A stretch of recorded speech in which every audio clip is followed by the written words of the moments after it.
Hello, and welcome aboard to this special episode of the We Are Reading One Piece podcast. This podcast is normally dedicated to following the entire story of One Piece from beginning to end, as we focus on one volume each episode. But this time, we will be covering the entirety of Season 1 of the Netflix live-action One Piece series.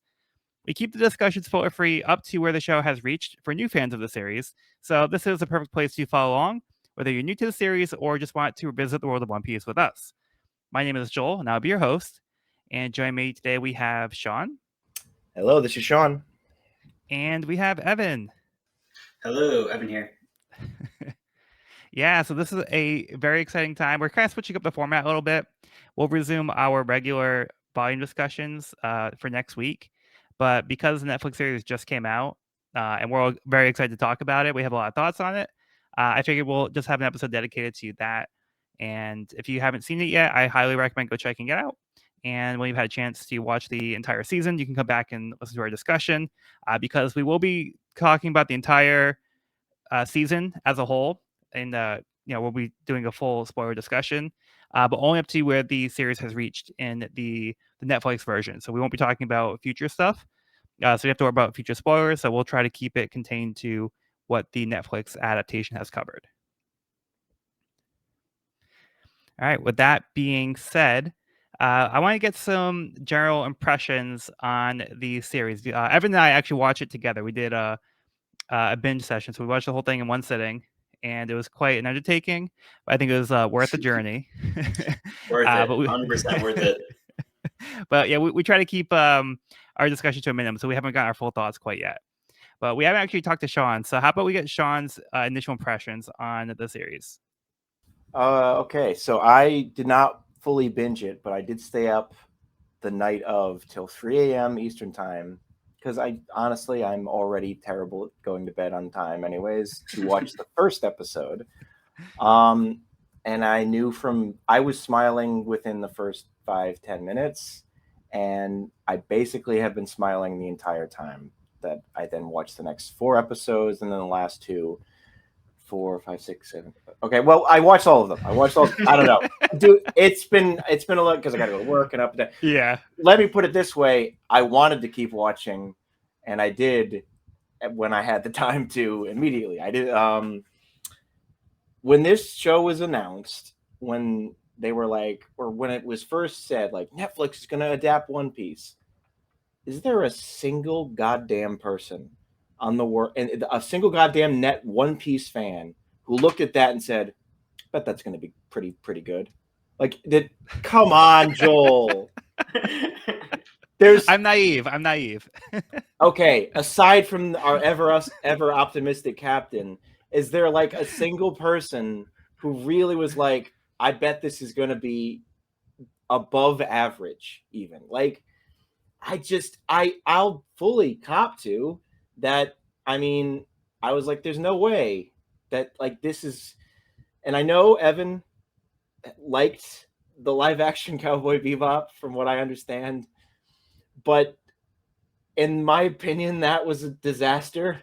But it was also like One Piece comparatively, one of these two series, which do you think is going to do better? The sprawling, okay, the self-contained sci-fi kind of story. It's understandable. It's kind of jazzy sci-fi with people in space doing cool stuff, or the wacky pirate adventure spanning 1,000 episodes of anime with snail phones and animal powers and gum fruits. Like, which of these is easier to adapt?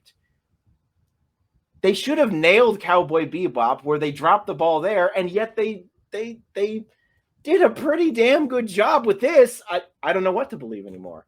What I can say is I had an amazing time, and I am so happy. I've got my quibbles. I've got my criticisms. There's things I did not love, but we'll get to those. But overall, holy shit, they actually did it. All right, awesome. Yeah, definitely have a lot to discuss with this. But let's get Evan's general impressions first. Yeah, I mean, I agree with a lot of what Sean just said. I feel like at first I wasn't terribly optimistic. I think when we started to hear Oda had put his stamp of approval on the series, I think that was very reassuring. And I was like, okay, I think this has some chance. And to defend my Cowboy Bebop opinion, like it wasn't perfect by any means. I just thought it was a pretty fun adaptation. Does it compare to the original? No, but I thought it was fun. But I think this series completely exceeded my expectations. I tried to stay away from any trailers or I think I watched like the initial trailer that came out when it was first announced, but since then I hadn't really watched anything. So I was kind of just basing my expectations off the photos which I saw, like the posters of like the lead characters, which I thought looked incredible, and that was only solidified on screen when we got to meet the Straw Hats. I feel like the acting, the casting was phenomenal, and Luffy is so Luffy, right? I loved it. I loved it. Exceeded expectations. Sweet. Yeah. So for me, yeah, I know I raised my hand, and I've always been optimistic about it. So to also kind of defend Evan, I haven't finished the Cowboy Bebop Netflix series, but I fully intend to. It was not a top priority for me. I did watch a few episodes, and I enjoy what I liked, what I've seen. I liked what I've seen, and I think they did a great job with the casting. But I can also see where Agreed. people may have had criticisms about it, but I think they're harsh. But that's just my opinion on that. Uh, but I can see where people would also now be pessimistic about a live action series. But from everything that I saw leading up to it, I think that there was a lot of people that were involved with it that seemed like they wanted to take care and do it right. And then all the casting stuff, like behind the scenes, like I see that they were putting a lot of dedication into it, and it seemed like they all cared about it. They had a lot of passion for it. So I think they had the right people involved that wanted to do the series justice, and I think they did that. I think they did exactly that. Actually, like 2 weeks ago, I believe I was at the store. I had to get the.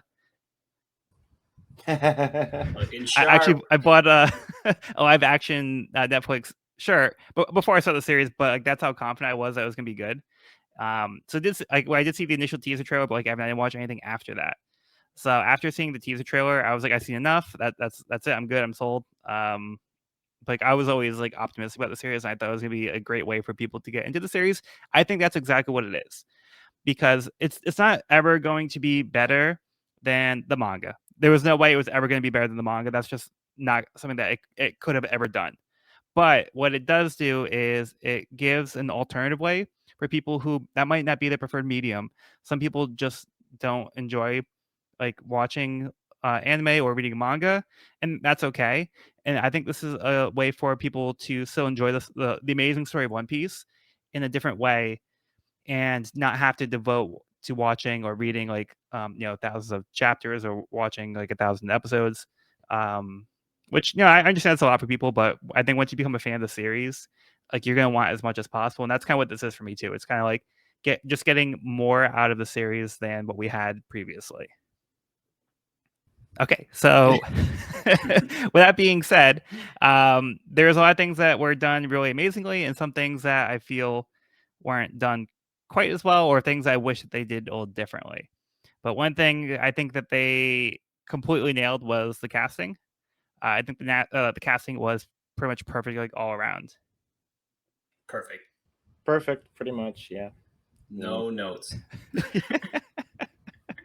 I guess I could. I don't know. I don't want to tell. Like I got 1,000 things to say, but I don't know where to begin exactly. So Yeah, just whatever you feel like talking about. like if do we want to if focusing on so unlike the other two, I watched basically all the trailers.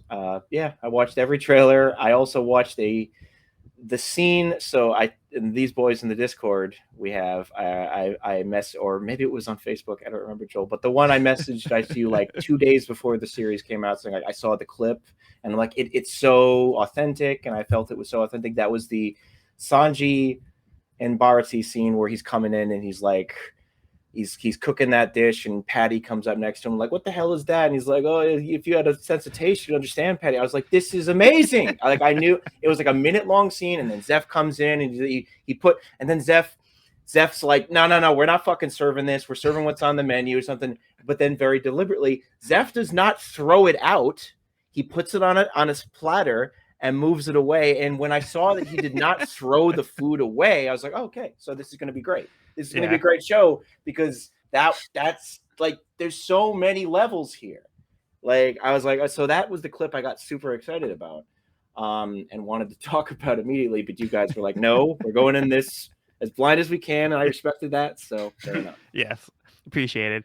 Yeah, that's a lot of attention to detail that I feel like really shines in through the series. They really nailed the characters. Starting with Luffy, Iñaki Godoy like really, I feel like, captured like the spirit of Luffy, and he has like this just like a like very charming like optimism to him. I think it's infectious. I think that's really important for the character of Luffy, where he inspires people everywhere he goes. He might not intend to, but I think just having that like kind of the dreamer's mentality, like that just kind of oozes off the screen, and it really emanates from his portrayal. I agree. I think visually he's perfect. His voice was perfect. Mannerisms, like, I think he really nailed the character. The show lives or dies on Luffy, really, and the casting of him and playing him, because this is a character that it would be so easy to go too far in one direction or the other, or like, because you have to nail this sincerity but his wackiness, and that, like, he's juggling 5 plates at once, and they all have to kind of keep spinning, and in a way that's like, because if you go too far on the wacky end, the people are like, oh, this is cringe. Or if you don't go authentic enough, though, then it's like, well, that's not the character, though. So you have to like find this way to play this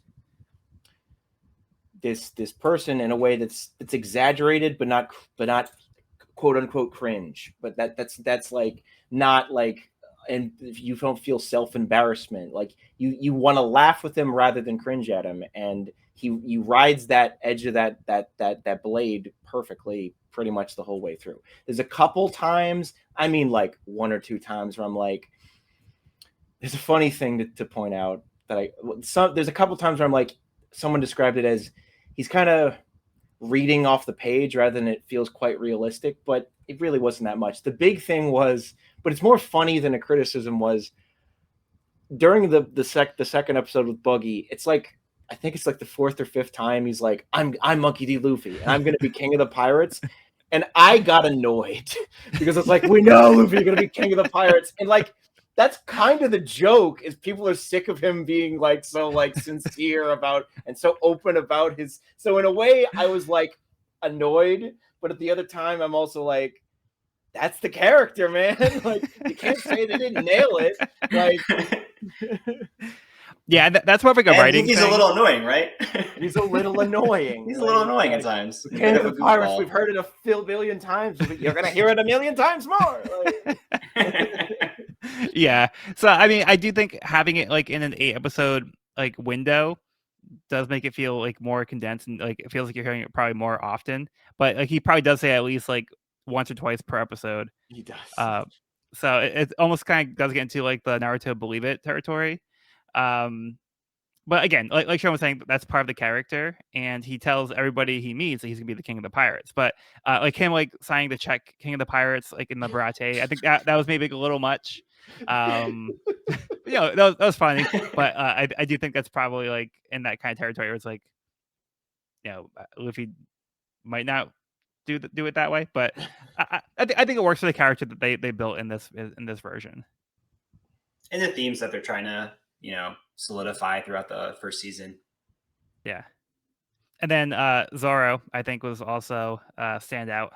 McKenyu, I think, did a fantastic job portraying Zoro. Yeah, do we want to just go by character as a way of like maybe? Yeah, let's do that. That's cool. Let's do it, at least for now.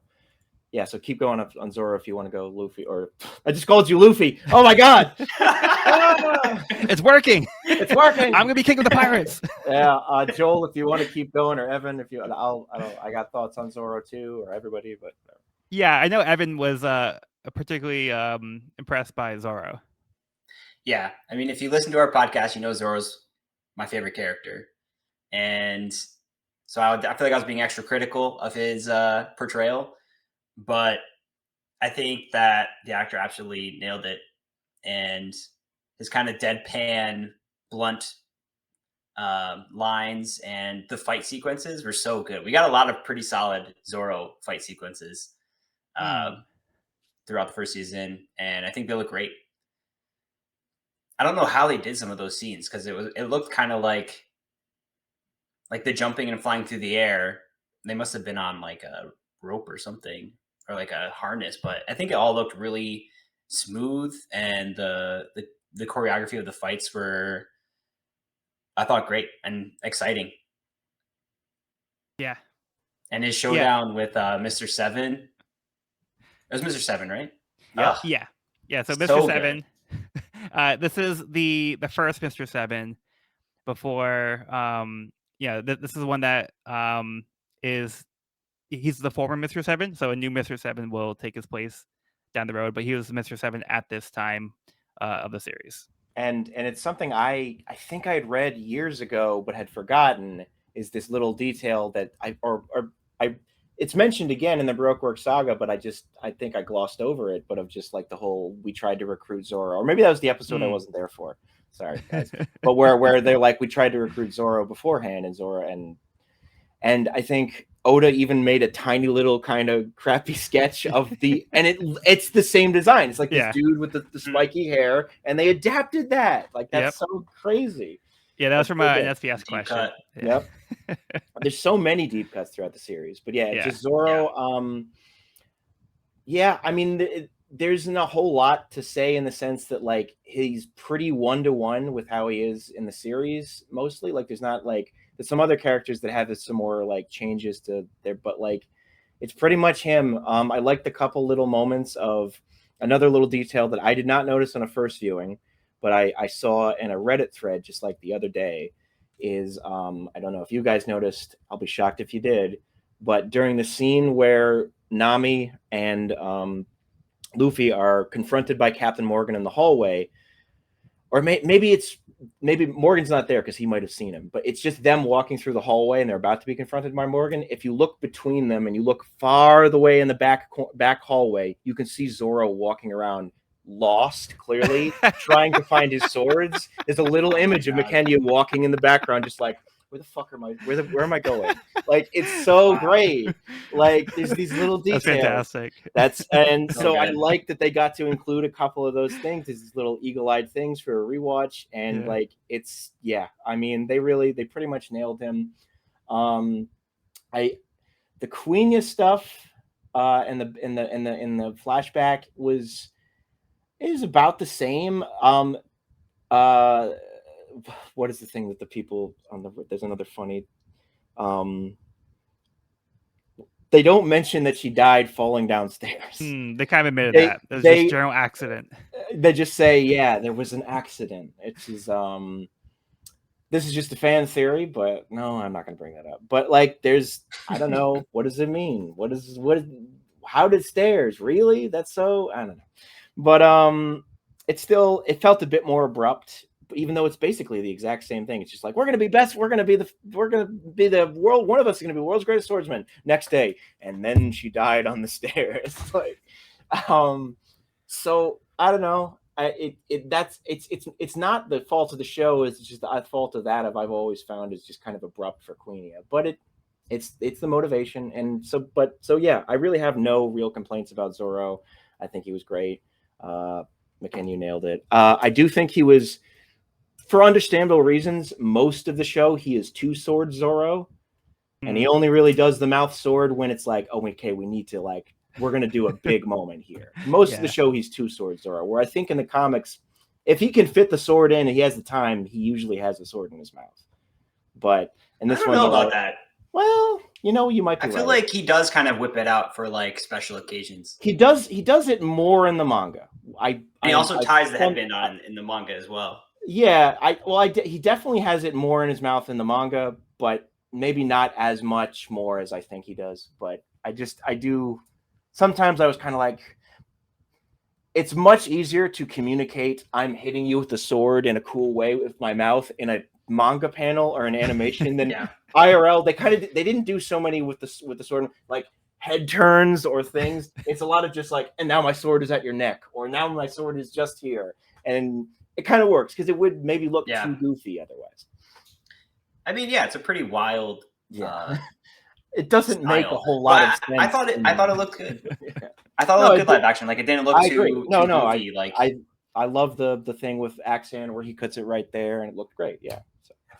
Yeah, I think that was a great way to incorporate the third sword because, yeah, like feasibly in real life, there's not really a way to do that. And then like even like in the manga or the anime, it's more like implied. You don't really see him make like neck movements. It's usually like you just see like slashes happen after the fact. So like you don't really see him going crazy like with his neck with the third sword. This is true. But like in the live action, it's hard to kind of cheat that out, So by having him just hold the sword up to Morgan's neck at the beginning, I think was a cool way to incorporate the third sword. And we see him in the fight against Mihawk, where he does like the 3,000 worlds. But like, yeah, he has the third sword in his mouth there. So like, there's a lot of times like in the Netflix series where it wasn't really necessary to try to do like a big finisher like that. And also, it makes sense that Zoro wouldn't be able to call out his moves because he has a sword in his mouth. So I think they kind of. But he can in the manga, Joel. He can in the manga, but like in live action, I think it's hard to pull off. So I think it made sense to not have him do that in the series. So like Luffy and Sanji are still doing that. That's fine, and that Usopp as well. But Zoro kind of like they kind of explain that away by Zoro kind of thinking it's like a little silly. So Zoro in general is more serious, I think, in the Netflix version. I do kind of feel like there's a little bit of like jovialness to Zoro that's kind of missing. He has like some kind of snarky moments and stuff, and he has like some good back and forth with Sanji. But for the most part, I think Zoro's like just very serious overall, and his delivery is very serious most of the time. But not a major criticism. I think it's a great portrayal of the character. It's just a slight difference from what we would have seen like in the manga, but it completely works for the character and doesn't make him feel like he's not Zoro. It's just like kind of a different side of Zoro that we don't quite see from the manga is like not really here in the Netflix version. And I think, and a refrain I think you'll hear me repeat multiple times over this episode, assuming we get a season 2, God please, I like to think we will see him become a bit more opened up and more smiley and more laughy as time goes on. I think so too. And just kind of backtracking a little bit too, because while we're talking about fight scenes, I love the way that Luffy was portrayed in the fight scenes too, because he was very like agile and nimble, like very Spider-Man-like in the way that he was able to kind of move and like he was also kind of like jokey and stuff, and I liked how his character was that way too. But like the way that Luffy moved, like the flips and everything, he was very like athletic. So I think it was very cool the way that his fight style was too. Totally. Yep. And the Gum moves, I think the CGI of the rubber attacks looked great. Pretty good. Yeah. Like we saw quite a bit of them too. Yeah, more as time goes on. Yeah. There was, I think, in the as we get like, I don't want to. That first fight on Elvita's not Elvita's ship, but on in the military yard, he's doing a lot of regular punches, but they do like in just regular kicks, and it's still like Luffy does those too. Yeah, he's not constantly in Gum form. Right. But there's some cool ways of them incorporating it. Like at the end, there's this one uppercut punch he does where they kind of tilt the camera in a way and do a little bit of stretchy effect that you don't see his arm go all the way up, but the implication is very much he's just did a big Gum uppercut. Yeah, you don't quite see it, but you get that implication and it works. Yeah, and they basically did have him use the moves when he did in the manga. So we did get to see like his signature moves. So I was excited we get to see the Gum Bell. And Gum Gatling. Yeah, the Gatling was really cool. I love the way that they did that. Yeah, And we that got looked great. the battle axe. Yeah, so we had a lot of cool moments with that. And then move on to Emily Rudd as Nami. Who wants to start? I'll start. You start. Who start? Yeah, you can start. Go ahead. I think she was great. I think she. I don't want to open with criticisms because again, I think she really comes into her own in the Arlong section, which makes sense, and I think she nails the emotion. Absolutely, 100% nails the emotion. The scene with her stabbing, absolute powerhouse. I mean, that's her moment, and she knew it, and she went for the Emmy there. And I think she deserves whatever. I guess what I have seen a couple people say, and perhaps I don't know, is that she's more annoyed and less jokey, even when like she's just like the early Nami, and like but she smiles a lot more and she's a lot more prankster like, and we don't really get much of that for the runtime of this. Like we don't get like at the end where she like there's no her stealing all from all the villagers or her doing this, and it's like it's definitely different. I don't know if it's worse because this is a different version of the character. This is adaptation. Right. So if we accept the fact that like they're going to go for a slightly different tone here, then I think it's all right. If you wanted to see more of that prankster Nami thing, you might be a little disappointed. It's not really, and it's again, maybe that's another example of hopefully we get a season 2. We'll start to see the prankster Nami more, and now that she's dealt with now her trauma has been more resolved. Hopefully that can become more prankstery. So, well, we did get the iconic moment. So I just want to jump in here. I do think we get the iconic moment where she steals from Buggy's pirates. Yeah. To me, I think that's like a perfect example of her character. And like some of that like the cleverness that she has, that deceitfulness. But yeah, I do agree where there were moments where I think they kind of did miss out on some of those moments where she didn't like take the Mary. Yeah, that was like an opportunity. Like she had to change of heart. Like she stuck around and didn't ditch them. They kind of set up like, oh, she's gonna ditch them anyway.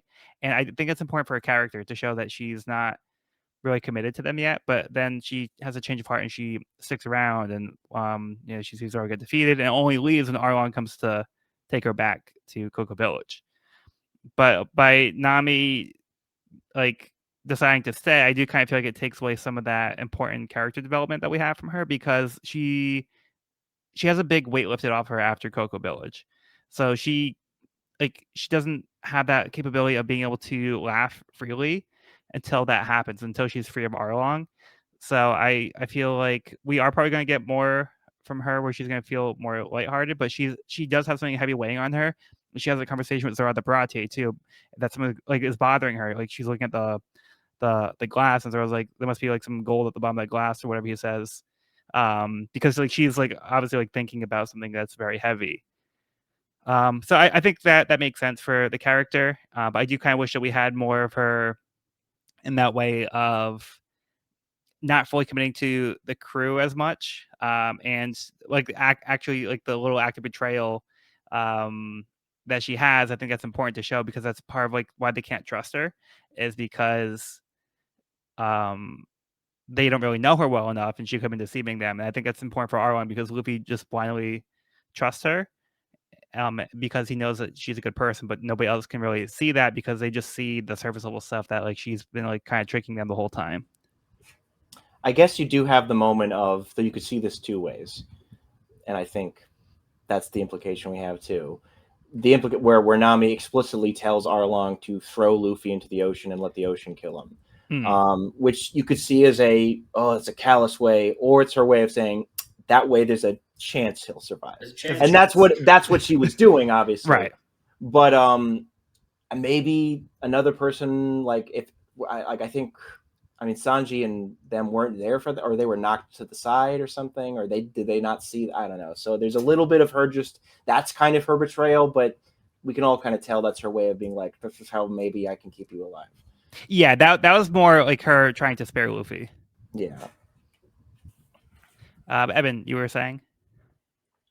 No, I was just kind of like piggybacking off what Sean. Well, like you kind of covered what I was going to say, but there's definitely like a theme throughout the beginning of them not wanting to join the crew, and I feel like it kind of put both Zoro's and Nami's guard up, and they were kind of, not quite an open book yet because they hadn't really committed to the Straw Hats.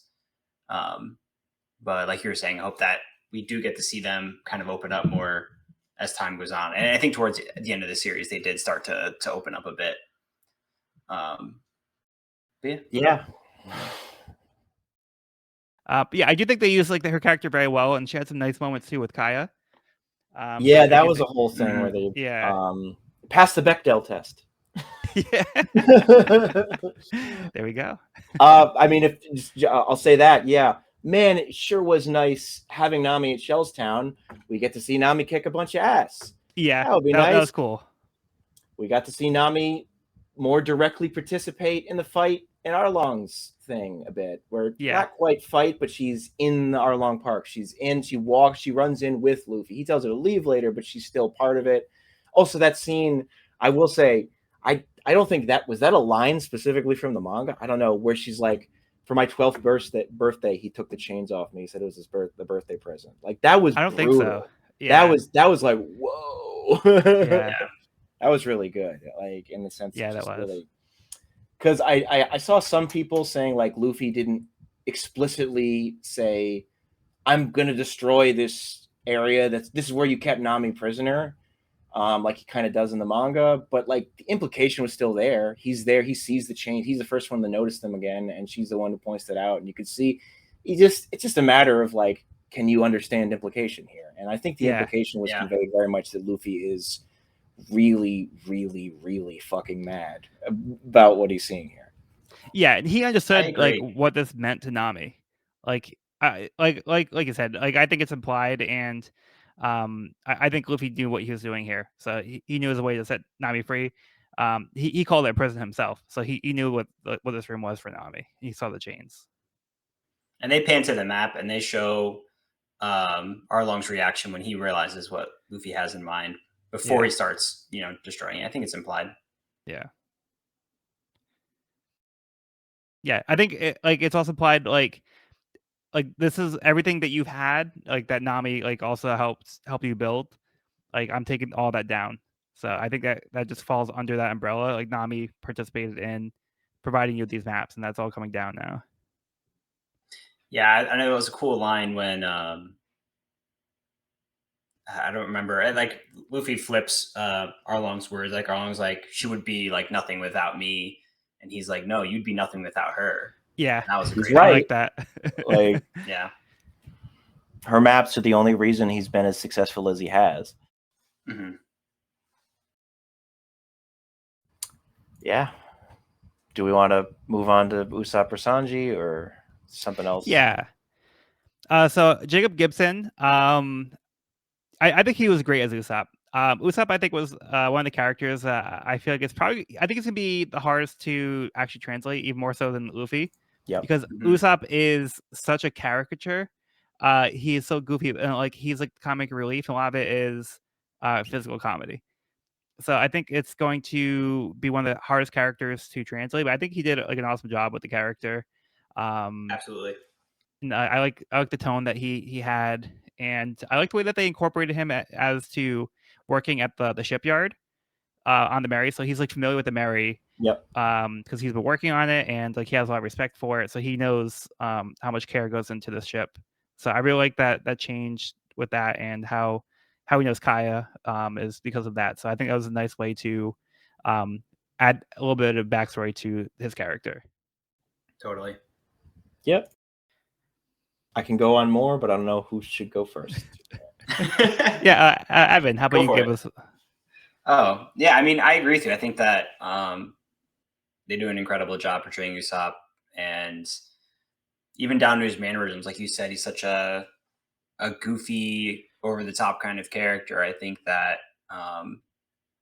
they do a good job kind of honing that in. And he is goofy, and he's got his like different personas and his different voices, and he's always, telling his tales and bragging. But I think that all fits the character perfectly, and it was very well portrayed.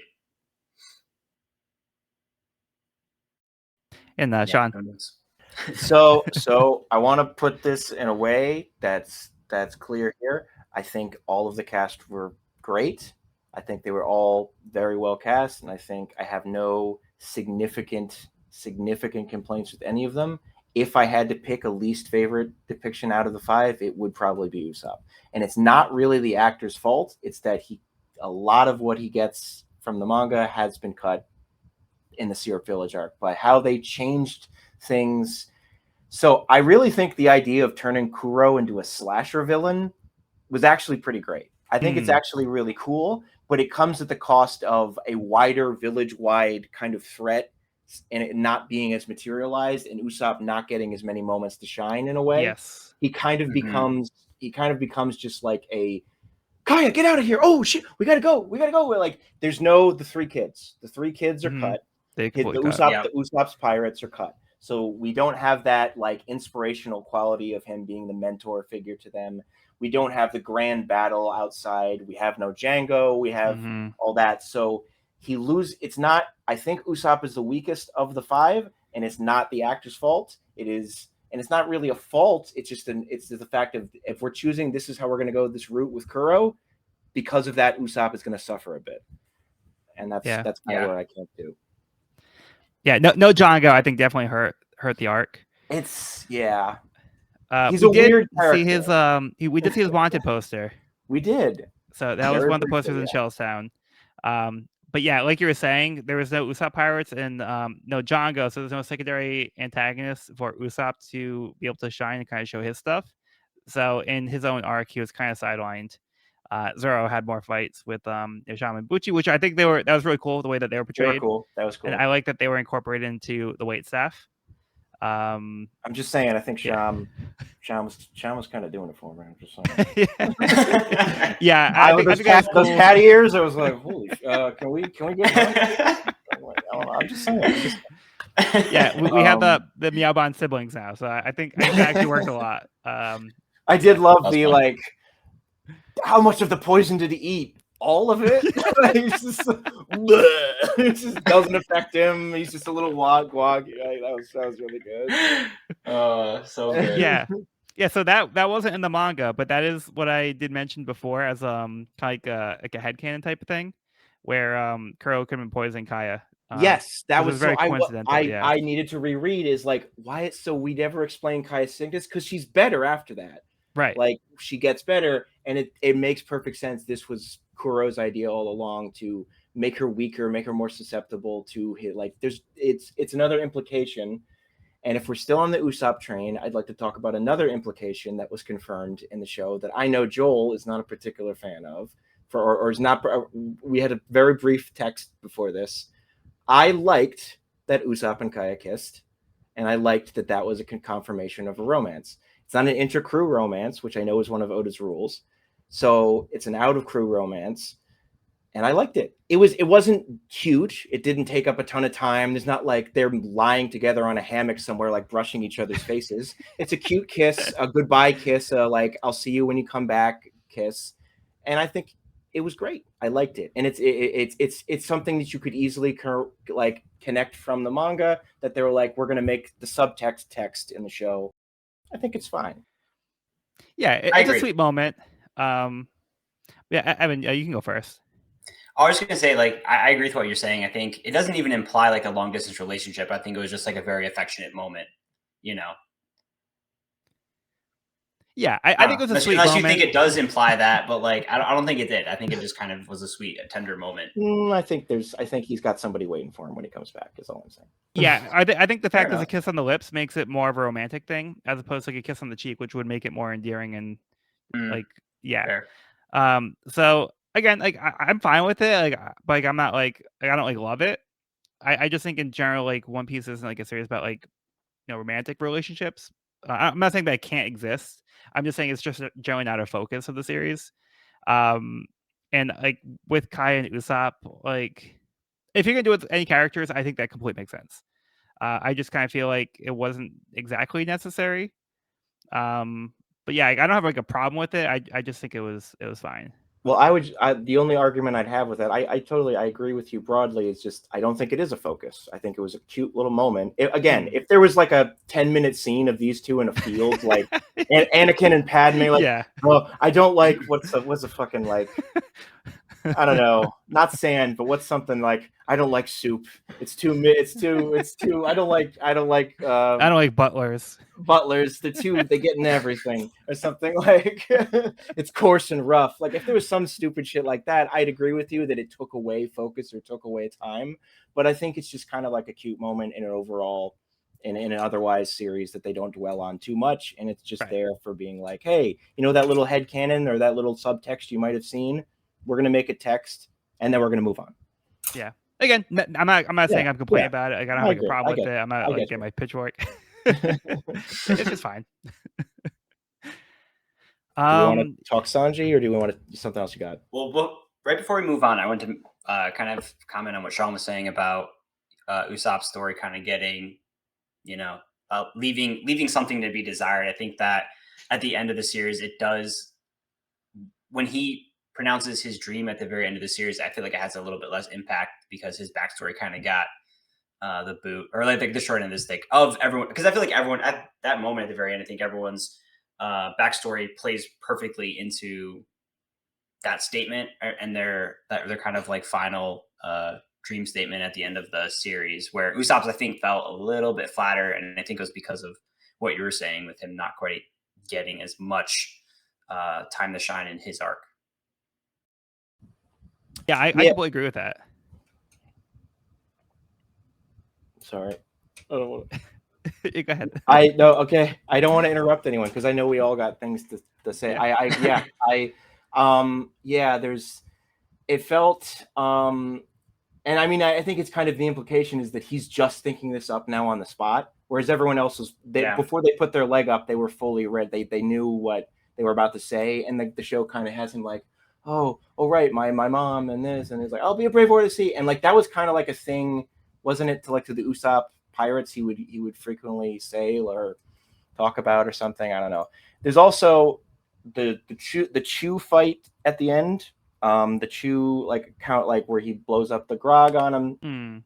He does the ketchup trick thing but the implication is more in, and it makes Usopp, I suppose, look cooler in the sense that the ketchup trick is almost his way of catching Chew off guard.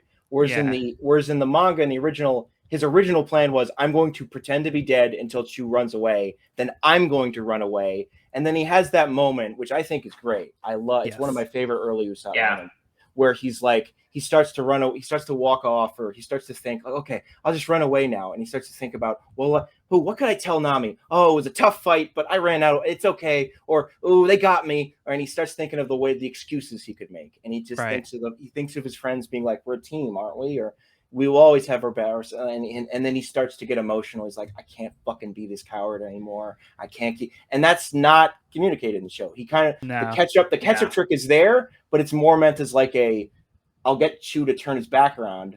But then he calls out Chew's name anyway. So I suppose he's looking at him when he shoots him. So then I guess I wouldn't. So other things can be implied. I don't think that whole idea was implied here in the show. No, we didn't get I don't think a new viewer, someone who's not would be understand. Usopp was originally planning to just book it and run away, and this is his big moment of, I'm not going to run away anymore. And I don't think that's communicated as well. 100% agree, and I was going to bring that up as well, because that is a big character moment for Usopp, because he does have to have that decision to stand up and fight, or chicken out and just kind of just try to survive and not put up the fight. So in that case, there, like they also did not have the rubber band of doom. They did not have the rubber band of doom or the Usopp hammer. Yeah. So missed opportunity, but I seriously think it is a missed opportunity. Like, if we don't get a rubber band of doom in season 2, I'll be disappointed. Like, this would have been the time. But no, I agree, because I do think we are kind of missing that element of Usopp, of being able to recognize that he's being a coward, and he does have to try to find that courage and I think that says a lot more. And it doesn't feel like his dream was built up like everybody else's dream. Like they were like even Sanji's was like very explicit about like I want to find the all blue. So like everybody else had like, explicit dreams that they have stated. Usopp's just kind of felt like you said, he kind of thought up on the spot, and it wasn't really implied. Even like when they talked about his background with his father, they didn't really like go into too much detail. We didn't really get anything else like Yasop there, like even like for audiences who didn't know who Yasop was, they probably did get a cool Yasop flashback where he does the gun trick, which is like okay. Yeah. Oh well, no, that was during the fight. That was during the fight with the mountain. Okay, it wasn't a flashback, but yeah, that's still cool. But yeah, we saw Yasop a couple times. I think we did see him. Yeah, we did see him. But I'm saying for like new fans of the series, they probably don't even know who Yasop is because they might not have noticed his headband that said Yasop. No, but like when they said the guy Yasop, like who is this guy? Because they didn't even like reference him. So I think it didn't really connect the dots quite as much. But like he is part of Shanks' crew, and I just feel like they didn't really go into that too much, and they kind of just like I think they were trying to rely on people to be familiar with who the guy was. I don't know. But overall, yeah, again, I really like the character, but like I was saying, it is also I think harder to portray Usopp in the live action in comparison to maybe some of the other characters. I did like them leaning in. I mean, I want to compliment the actor. He really nailed the funny Usopp moments when they did have some funny Usopp moments. Like I love the flag reveal of the Usopp flag. Yeah, that was fantastic. I love them leaning into the I'm Captain Usopp and he's got the hat on the whole time in the way, and he still had some fun cowardly moments too. Like, what are we gonna do? Are we gonna disguise the Marine base? We're gonna sail back to Syrup Village where it's safe. It's just like, can we just not be here right now, guys? Like, that was. I loved when he was like hiding on the tables in the Rocky fight. And he's like, shit! I gotta move. That was really good. Yeah, that was so great. But then he's also living large in the bar, and he's like, yes, there's something. I will say, it's too gross to translate this to live action, but I wish they had done something different. So in the manga, in the Baratie, Luffy picks his nose and sticks a booger into Zoro's water, and then like Zoro's gonna like then he shoves it in Luffy's mouth. You drink it. That's too gross to do in live action. That's a manga thing. But I wish what they had done is have Luffy be like, I'm gonna like put some hot sauce in Zoro's drink or something. As like and then Zoro does the you drink it thing. Yeah. But maybe it would be just too much in live action. But man, I missed that. Yeah. Luffy does pick his nose in the series, doesn't he? At least once, probably. In the beginning, like in the boat. He was like in the boat with Kobe, I think. I think so. All right. How about Taz Skylar as Sanji? Amazing. I think so good. I think his accent was confusing to me at first, and I think it's still a little. Again, like Sean said earlier, I don't want to start with criticism because overall I thought the character is absolutely incredible, and I'm a big fan. I think he looks great. And I think my one thing was just trying to figure out his accent in the beginning. I wasn't sure if it was like English or French or a mixture of the two. But yeah, I think that in the end, I'm super happy with the character. I think so. Like in Oda's famous thing now, where he's like, "What would the characters' nationalities be?" or something. He listed Sanji as French. Yeah, I think. That's right. Yeah. And like it's an example of there's like would you rather have this actor put on a fake French accent and sound not great even though it maybe would fit the character more, or would you rather him just speak in his normal accent even if it doesn't quite fit the character but he sounds better, he acts better because of it and it's not as distracting? I'm going to lean towards we sacrificed that little aspect for a better acting overall. So I think that's where I'm cool with it. And there's something to talk about with Joel later. I'm going to bookmark. And yeah. I think it works for the character. I think it works. That. I think he's still suave. Yeah, exactly. Very it gives much, like the suave element. And like I know like behind the scenes, like that Taz Skylar was putting a lot of work into martial arts and he was training a lot. It shows. He was very concerned about being able to to fight and stuff. And I think he's taking up like martial arts like as a hobby. But yeah, like this guy like was committed to being able to do the fight stuff. and he nailed it. That scene where he picks Lucy up out of the water and he's got his shirt off. You could grate cheese on those abs, man. God damn. You can see how much work he put into it. You can see. And we even see his legs. Yeah. and like, I shouldn't talk about that because it's not in general. I like the way Sanji's portrayed here more than he is portrayed in the manga a lot of times, where he comes across in the show more as he's a flirt and he's suave, but he's not creepy. Like, and that's unfortunately, we're not going to get into it too much, but like, I like that. And I wish that at times manga Sanji would follow that same path, but it is what it is. Yeah, there's definitely that element of him, like, wanting to like attract like the ladies and stuff. But like, I do feel like it was done in a way that didn't make him feel like over the top, where it was like very, very cringy. Wasn't doing hard eyes, wasn't doing any of Yeah. that, like Nami, ooh. Like he's immediately like, oh, I'm gonna try to press Nami, but he's not like too. I did love that scene where it's the, hey, would you like some ice water, ma'am? Yeah, I'll get you some water. Yeah, and then they leave, and the Zoro's like, would you like any more ice with their water, madam? How are you feeling, madam? And so they're all cracking up. And that was really fun. I do like the way that Nami kind of like just did not kind of go along with him. Like she was not impressed. Yeah, it's another example. That helped to me. Yeah. That helped for me a lot too. Whereas like it wasn't working on her. Well, in the manga and the anime either. Yeah, in the manga, I think Nami's like, I'm gonna just use this. She plays into it. She plays into it and like drags them along to get more food or whatever, or like a pillow, whatever the hell she wants out of Sanji. And she doesn't really do that in the show. Maybe she will later, but right now she's just like, not interested, buddy. Yeah, but you like the moment when like she runs to hug everybody, she just runs past Sanji. That was I mean, I've seen a 1,000 get that's an immediate meme. Like that's perfect. Yeah. But yeah, that's great. I think it's a nice like play on the dynamic, and I also help feel like it. I think it makes that dynamic work a little bit better in that way. Because Sanji could come off like being like creepy in that way. Like in anime, I feel like it plays differently. It's not meant to be like a creepy thing, but it can be a little. It's like a trope and like a stereotype in like anime. I think in general. Yeah.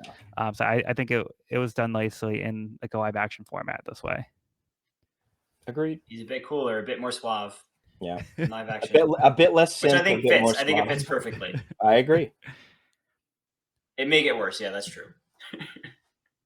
But yeah, I think the Sanji like flashback was really well done here as well. Oh, so good. It was really good. Again, it was really good. I think Craig Fairbass as Zeph was phenomenal the whole way through. So good. Amazing. We can talk more about him. I guess talk about Zeph too. Yeah. Okay. The flashback. Two things, and they're minor, and it's fine. Yeah, go for it. I'm not asking you to emaciate a kid, but Sanji did not look like he had not eaten for like whatever days at the end there. He had some dirt on his face and he had some other stuff and whatever. Yeah. He did not look particularly. I mean, what are you going to do? You're going to make him go full Christian Bale machinist for this? No, you're not. Like, you're not going to have like, okay, 11-year-old actor or whatever. We're going to starve you medically in a way that, yeah. So you have to get to the hospital after the scene, so you make sure you get it right in one take. We're gonna have a medevac on staff this whole time just so we can see your ribs. Like it's no.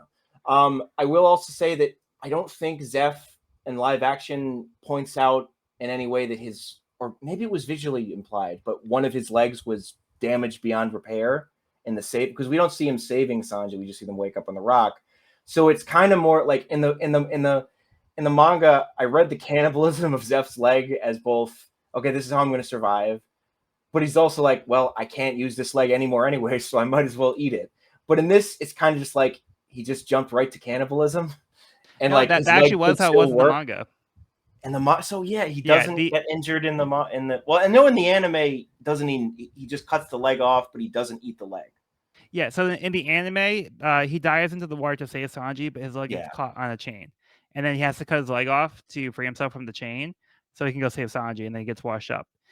In the manga, it was basically this, where in order to survive, he just had to eat his own leg. Okay. Um, The anime, he does not eat the leg. But yeah, in the The anime, live that's too action's- gruesome. and so in the anime is Zeph just doesn't eat for 60 days and lives. Exactly. Yeah. Yeah. So the manga is actually like the same way as it was in the live action, where he Okay, had yeah. to survive by eating his own foot. Like he did that as a desperation thing, and you can see like the blood on the rocks. Yeah. yeah, Yeah, that was brutal. Yeah. And So use like a giant yeah. blunt rock to. Ugh. Yeah. Yeah. So the intention was that he gave Sanji all of the food, and he's Yeah. like, in order for me to survive, I have to eat my own leg. Which Yeah. you could also He gave argue Sanji the knife too. you could also argue how the hell. Okay, we're getting into One Piece aphorisms at this point. We're getting into how was there enough leg meat to sustain you for with no fire? So you're just eating raw flesh and tendon there, buddy. Like yeah, just season that bad boy up. Like all right. Hey, he's a cook. He had some oregano with him. It's some oregano. What's the oregano? That was thing a great about running those? joke. It was kind of funny. Yeah. But yeah. Oregano's for savages. Yeah. I love how like little kid Sanji yelled at him. So good. Like we also admit in the Sanji flashback we don't get the sequence of the other cooks of Sanji being like, throw this scraps of food away. None of these customers eat enough or something. Or no, he doesn't care about that. And then the other cooks being like, no, we're gonna eat. Or see, you never know when you'll have another meal. We don't get that scene, which is a little sad. But the implication is still very much. I mean, they make claim like he feeds my boy Geen, who shows up for all of 30 seconds. But like whatever. Yeah. Hey, I'm glad he got him in there, I guess. But, yeah. While we're on it, we'll talk. I was gonna say we should move on to villains next. We do Buggy. Okay. We do everybody. Like, do we want to start with Buggy? We'll do that, then we can go to arcs. That's fine. So start with Alvida. Start with Alvida. I mean, I don't think there's too much to talk about. Yeah, great. Yeah. I think it's nice. I mean, like, I see some people on Reddit being like, they made her. She's hot though. I'm like, yeah, it's fine. Like, because like the joke. I'm sorry. The Alvida joke in the manga is this fat, ugly woman is evil. And it's like, okay, I know. But so just, I like they leaned less into she's so ugly and more just she's a narcissist and she's arrogant and she's a narcissist. And I think she's great. I think I love there's a little blink and you'll miss it moment of her looking into a mirror before her wanted poster shows up. One of her crew members is holding up a mirror so she can look into. It's great. I love her maces. I love the duck mace with the stuff. Yeah, that was cool. Great. I like that. I think they nailed Alvida. Yeah, and they did change her line where she would ask like who's like the most beautiful pirate. Now she asked who's the most powerful. Yeah, it was the most. Yeah. So I like that change too. Me too. Great. Buggy. Evan, you want to start on Buggy? I love the first shot, or the shot of Buggy in the slumped in his chair. It's so good, and I mean that's straight from the comic too. That's what we were saying. Looks fantastic. I am seeing people posting thirst traps of Buggy. Like I'm not kidding. People are doing it, man. Hey, he's a cool clown. He's a cool clown. I feel like they make it pretty clear that his nose is that shape. Yeah. You see like the regular nose underneath it, and the idea seems very much to be like there's like some elephantitis of the nose that caused that. Or something. Yeah, you can see like the warts and stuff. You can see his nostrils. Yeah, like it's got like pores. Yeah. I thought it was a great portrayal. I think the CGI looked great too. The chop fruit abilities, look great. I think incorporating him throughout the whole series in a way of him was funny and it works and I mean I got more to say, but Joel, do you want to say Buggy? Or? Yeah, I mean I was very excited because I had seen Jeff Ward in Agents of S.H.I.E.L.D., so that's how I was familiar with him. So I was excited for his take on Buggy, and when I saw he was cast, I was excited to hear that. I think he did an awesome job with the character. I think he was great, and his personality was great. I do kind of feel like I don't know how I feel about him being incorporated throughout the series. I kind of like that he's kind of gone for a bit in like the manga. So like what they did makes sense with the adaptation. So overall, like I'm fine with it. I just feel like we kind of missed out a little bit on I think Orange Town as a whole just felt like a little bit was missing, and we didn't get any Richie, and Kabuji didn't have an actual fight with Zoro and Yeah. stuff. Mm-hmm. So a lot of it kind of felt like it relied on Buggy, which I think he pulled a lot. I think he did a great job of carrying that part of the story. And when he came back into the story later on, I think he was great. And yeah, I think he was just a lot of fun as a character. He was like a very twisted clown, and just like his kind of like switching to anger very easily when he like things didn't quite go his way, like he just like shifted to anger. I think he he was like hilarious the way that he would do it that way. Yeah, so I think Buggy, I would argue, out of all the villains, is the most different from his portrayal, and or the surrounding sections is the most different. I mean, Kuro turns into a slasher villain, but Kuro is still broadly the same character.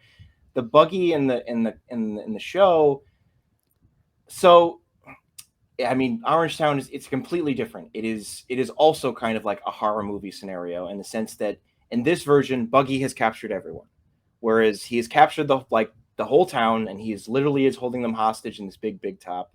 Whereas in the Orange Town arc, most of the town or a good chunk of the town has separated to the other location. I've forgotten what it's called, Joel, or do you remember? But like there's like the nearby town remaining that they're Yeah, all it's just kind of like there. the outskirts of town. The outskirts of town, and like Buggy's now tormenting Choo Choo and the mayor. I've forgotten precisely. Yeah, Boodle. Yeah, Boodle was there. Boodle's there. He's not named, and Choo Choo He has shows a up very small for like role. 4 seconds at the end. Yeah, Shishu had a And little cameo, which I yeah, think that's like the biggest like yeah, offense to the arc. is I was yeah, missing a Shushu arc.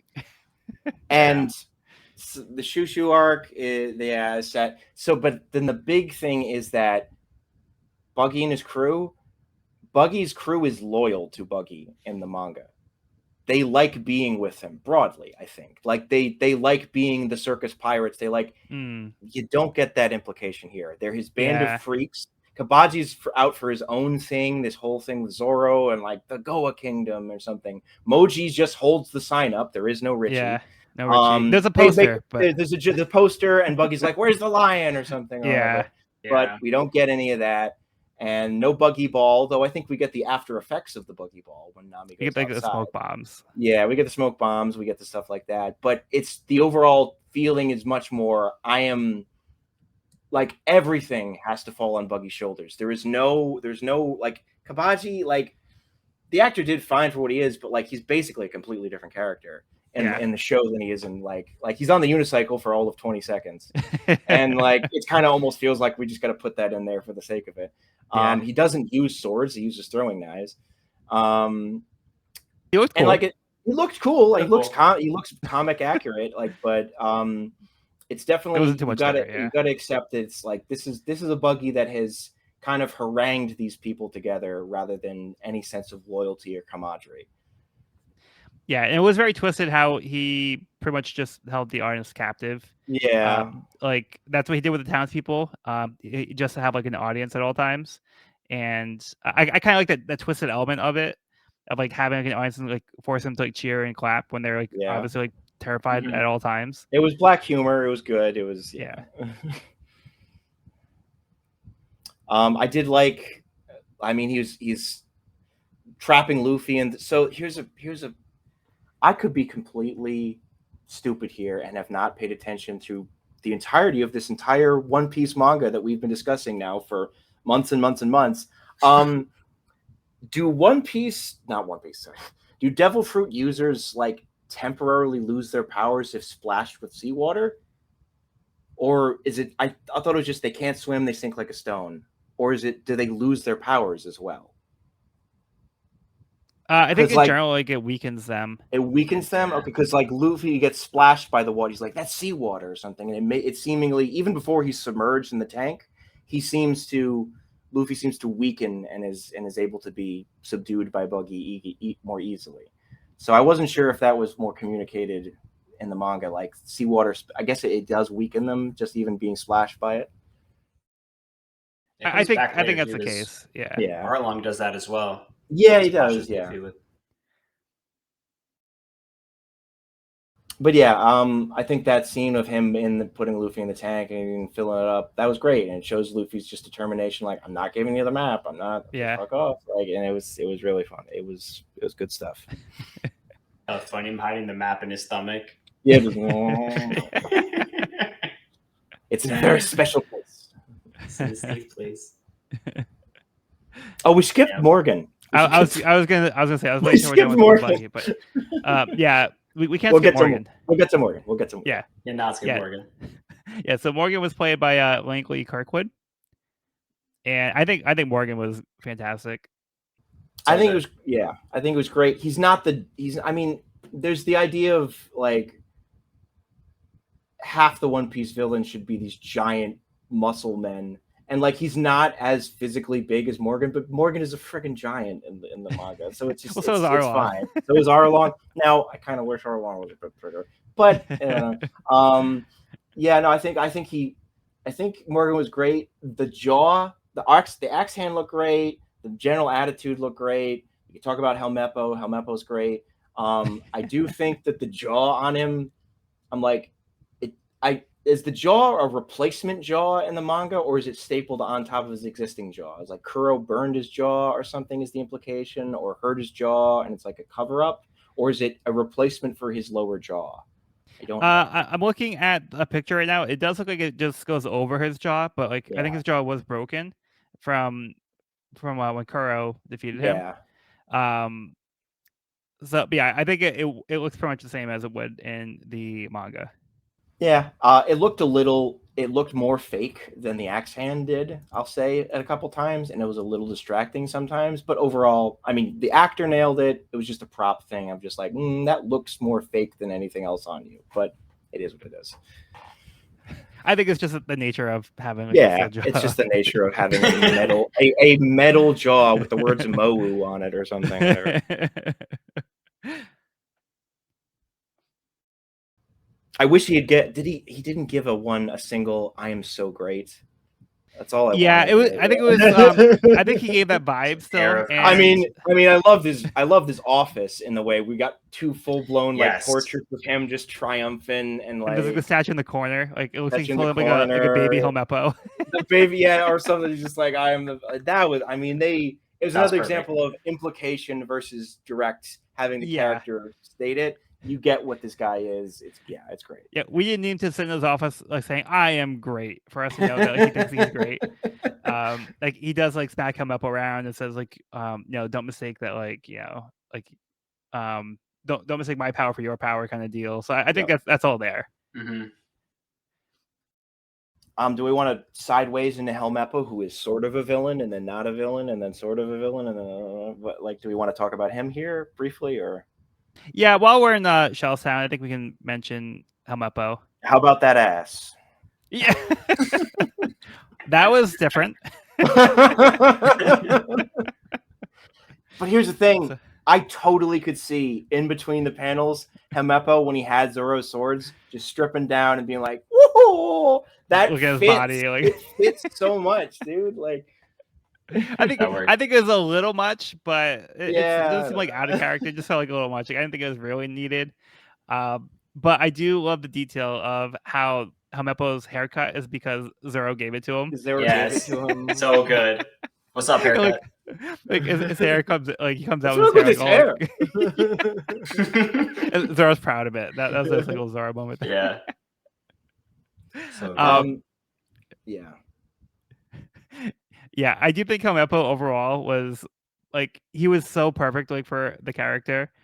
He really had that like smug like daddy's boy attitude, and like even like his early interactions with Kobe, like on the ship, like like not wanting to tie the knot properly, and like Kobe kind of like correcting him and stuff. Like his development, I think, is like really great, and like you can see like their bond forming throughout the series, which I think is really nice because we see that they do become like a lot closer because they're going to be training partners here. But I do like that we see Helmeppo's character arc, and he's a little bit antagonistic to Kobe. Like they butt heads a bit, but I feel like they come closer throughout the series, where you start to see them be more like friends with each other. They stand up for each other. So I really like seeing that character growth in this portrayal in particular. Yeah, I feel like Helmeppo and Kobe are the two characters that kind of had the biggest transformation from episode 1 to the end of the series. Yeah, Definitely. yeah, for sure. So yeah, I guess while we're here, let's talk about Kobe as well. Yeah. Well, do we talk about Kobe and at the same time, should we discuss Garp in relation to Kobe, or think we kind of have let's to? go into the Marines. Yeah, they're so intertwined here. So I mean, actually, I want to hand this off to Evan first, because I talked about it very briefly before you two watched it with Joel. You've learned something here that we're going to learn later on in the manga. I'm just going to say it, Joel. I think he knows at this point. Luffy, that Garp is Luffy's grandpa. And how did you feel learning that in this avenue, in this adaptation, before you learned it in the manga? Well, yeah, I mean, in the series, we've only met Garp. Luffy's looking through, I think. Right. Yeah, Luffy spots Garp in the series and says, "Grandpa," and I turned to Joel and said, "Grandpa." Yeah, I gave. Yeah, Evan that was a huge up. reveal. You said there would be. He told me there would be a spoiler, but did not specify what the spoiler would be. But it was pretty obvious when that reveal happens. Which, I mean, it was a shock, but and becomes a huge plot point for the whole series. Actually, one of the main plot points. Like, I think Joel and I were kind of discussing like how much they really dive into the Marine storyline throughout this whole series. It's very much like a tangent plot line to our Straw Hat crew. There are two plot lines, probably more so than in there's the Straw Hats, and there's Garp, Kobe, the guy with the hat, and everybody. Such an interesting they also name dynamic him too as Bogard. As Bogard. Yeah. No, it was a very interesting dynamic, and one that was new to me. So it was cool seeing, getting a lot of Garp's character, and seeing Garp and Kobe interact was pretty interesting. And seeing Kobe kind of moving up the ranks and Garp kind of attaching to him, which is kind of an interesting dynamic, because he kind of treats Kobe like a son, and yet he's or a grandson, and he's hunting down his grandson at the same time, who also has a connection to Kobe. So it's kind of like this love triangle going on, where there's a lot of conflict of interest, which leads to a lot of fun drama later on.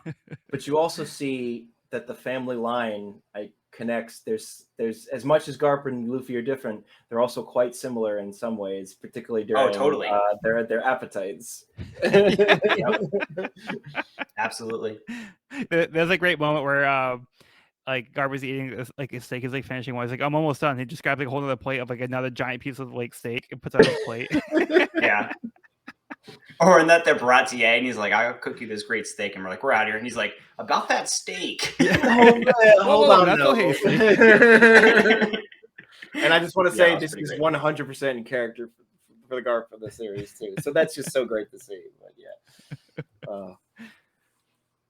I mean, I think they nailed Garp. They nailed all that stuff. It was cool. I love that we got the cannonball throw. We got one of him chucking the cannonball at them, and then we got the big Luffy bounce back, and we got the Gum Gum Balloon. The Gum Gum Balloon. That was great. Yeah, and I just want to mention Garp was played by Vincent Regan, and Helmeppo was portrayed by Aidan Scott. Hats off to both of you. Yeah, kudos. A+ job. For real. There's also one quick other thing is that the Helmeppo, the famous Zoro eating the thing off the ground, was transferred into the bar rather than at the fence thing, and I think it still works, but I think it works in a different way or something. It's way grosser what he eats in the manga, and that it's stomped into the dirt. Yeah. And then Luffy says, or he tells Luffy, pick that up and put it in my mouth. And then he grimaces through eating it and tries, it's like, tell her it was delicious. Yeah. And this, I mean, it's still gross. The guy stepped on it. It's on a bar, but the level of grossness, he picks up the end that's not quite, I don't know. It's still gross. It still works. It still works, but it's not quite as direct as the version. And also in this version, the little girl Rika sees him eat it rather than has her be told by Luffy about it. Yeah. Yeah, small change. Storyline up. We also don't have Helmeppo threaten, like, he's very rude to her, and he's like, "You stupid little girl." He doesn't have his men throw her over a wall. So, which, I mean, probably the best, because they want us to sympathize with to some degree, see Helmeppo and Kobe get together. We see this guy commit. I mean, I guess I accept that the character in the manga too, but we also have to accept that this is a character who's like, throw the girl over the wall and have him crack her skull on the side of the road.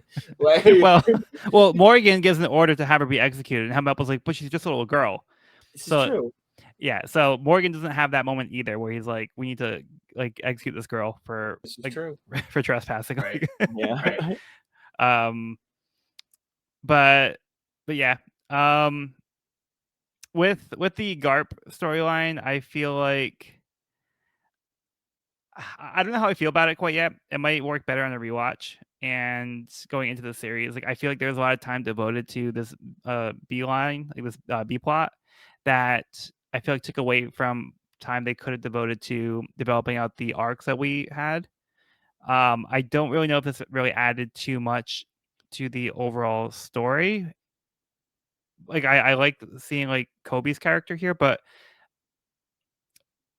I feel like it just kind of gave us too much of the Marines early on in the series, where we could have gotten more time to know like the main cast of like the Straw Hats and develop them more.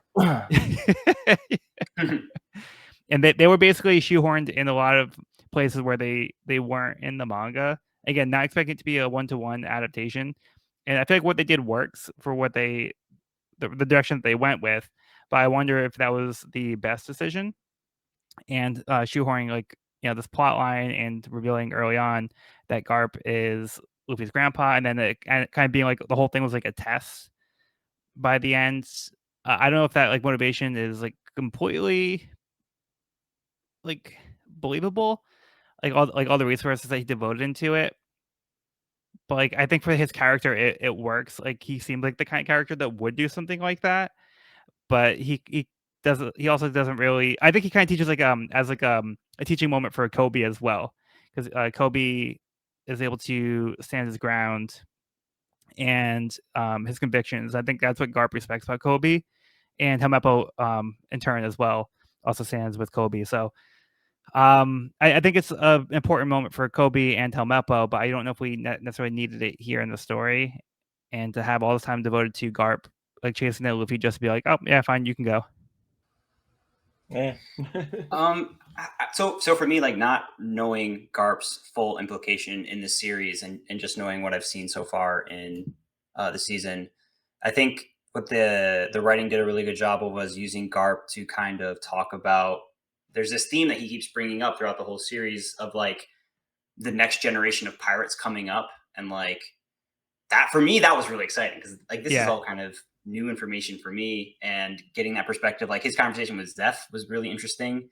They're kind of talking about Gold Roger and like having known him and like seeing the similarities between Gold Roger and Luffy, and like Luffy's kind of becoming a pirate, and we get to see Shank's reaction when he's moving up the ranks, and like there's definitely like an underlying tone there of like the next generation of pirates, and I think that Garp did a good job of like portraying that through the series, and also like introducing fans to the Marines and kind of getting two sides of the coin, getting the pirate side and the Marine side. I think and I mean, we do get a lot of it in the manga, but definitely not. It wasn't like a 50-50 split like it was in this season. But exciting stuff. Like for me, like hearing those conversations, I was kind of like, oh shit, like this is Zeph name drops Jaya. Yeah. Haunted a whale based on Jaya. No, and I ate it. No, it's so good. It's like, oh, okay. And we get Nami reading to the unconscious, barely conscious Zoro, Mont Blanc Noland. Yeah. Yes. Well, Nolan the Liar. Oh, Nolan, sorry. Nolan Yes, the Nolan Liar. the Liar. But yes, that's a little Easter egg that will hopefully come up in the future. But that was a little Perfectly timed little tease, with our yeah. current arc. Yeah, right. Yeah, so there's some nice little Easter eggs that tied into what we're talking about now. Yeah. But yeah, I do think I think the conversations and the philosophies that like Garp was having with Kobe, I found that to be really interesting, and his kind of like great justice conversations where he's trying to teach Kobe that justice isn't black and white, and you have to use like your judgment. And I think Garp's philosophy is in direct contrast with Marines in general, and like he says that's why he's not fleet admiral, was because he's not willing to conform completely in that way. So he still wants to have the freedom to pursue justice in his own way. But he feels that like absolute justice, which is generally the Marines' philosophy, isn't exactly the right way to approach it. So I like that we get that with Garp's character, and we see the way that he handles Luffy, that like he does let him go in the end. So he uses his judgment, but like, is that gonna be like the best call? Is that gonna come back to bite him later on? We didn't know exactly how it's gonna apply to the story. But I do like the way that Garp is trying to teach Kobe the way of the Marines, and I think Kobe learns a lot from Garp, from the conversations when they play. I'm not sure what game it was. Go. Am I go? Okay. Yeah. That was Yeah, was really cool for me to see, as I love Hikaru no Go, and part of me wants to learn Go. That was really cool. They could have just done chess like every other show does the chess thing, but that was cool to go the Japanese route. Cool. So yeah. Yeah, I thought it might have been Soju when they were pulling the board out. Yeah, that would have worked too. That would have worked too. That was Othello. That would have worked. Othello. I thought it was Crossfire. Crossfire. I've got him on the ropes. Get out of here, Bogard. Rock'em sock'em robots. Hungry hippos. Hungry hippos. All right, fuck this Monopoly. Just going through like, every board game. Put Kobe through the ringer. Like Bogard's like, he has no mercy for this child. You got my rent on Windmill Village. You gotta pay up. Even I've never defeated Garp in the Hungry Hippos.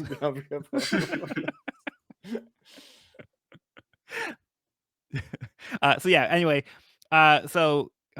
Kobe was portrayed by Morgan Davies, who I think Kobe was perfect.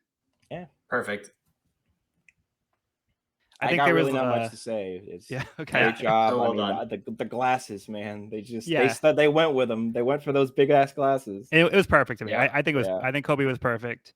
Yeah. You know, like Kobe had like that meekness and like that quality, the kind of cowardly quality, but almost like an earnestness. But like, I think it was like such like a tough line to nail, and I think Morgan Davies was just like perfect at it.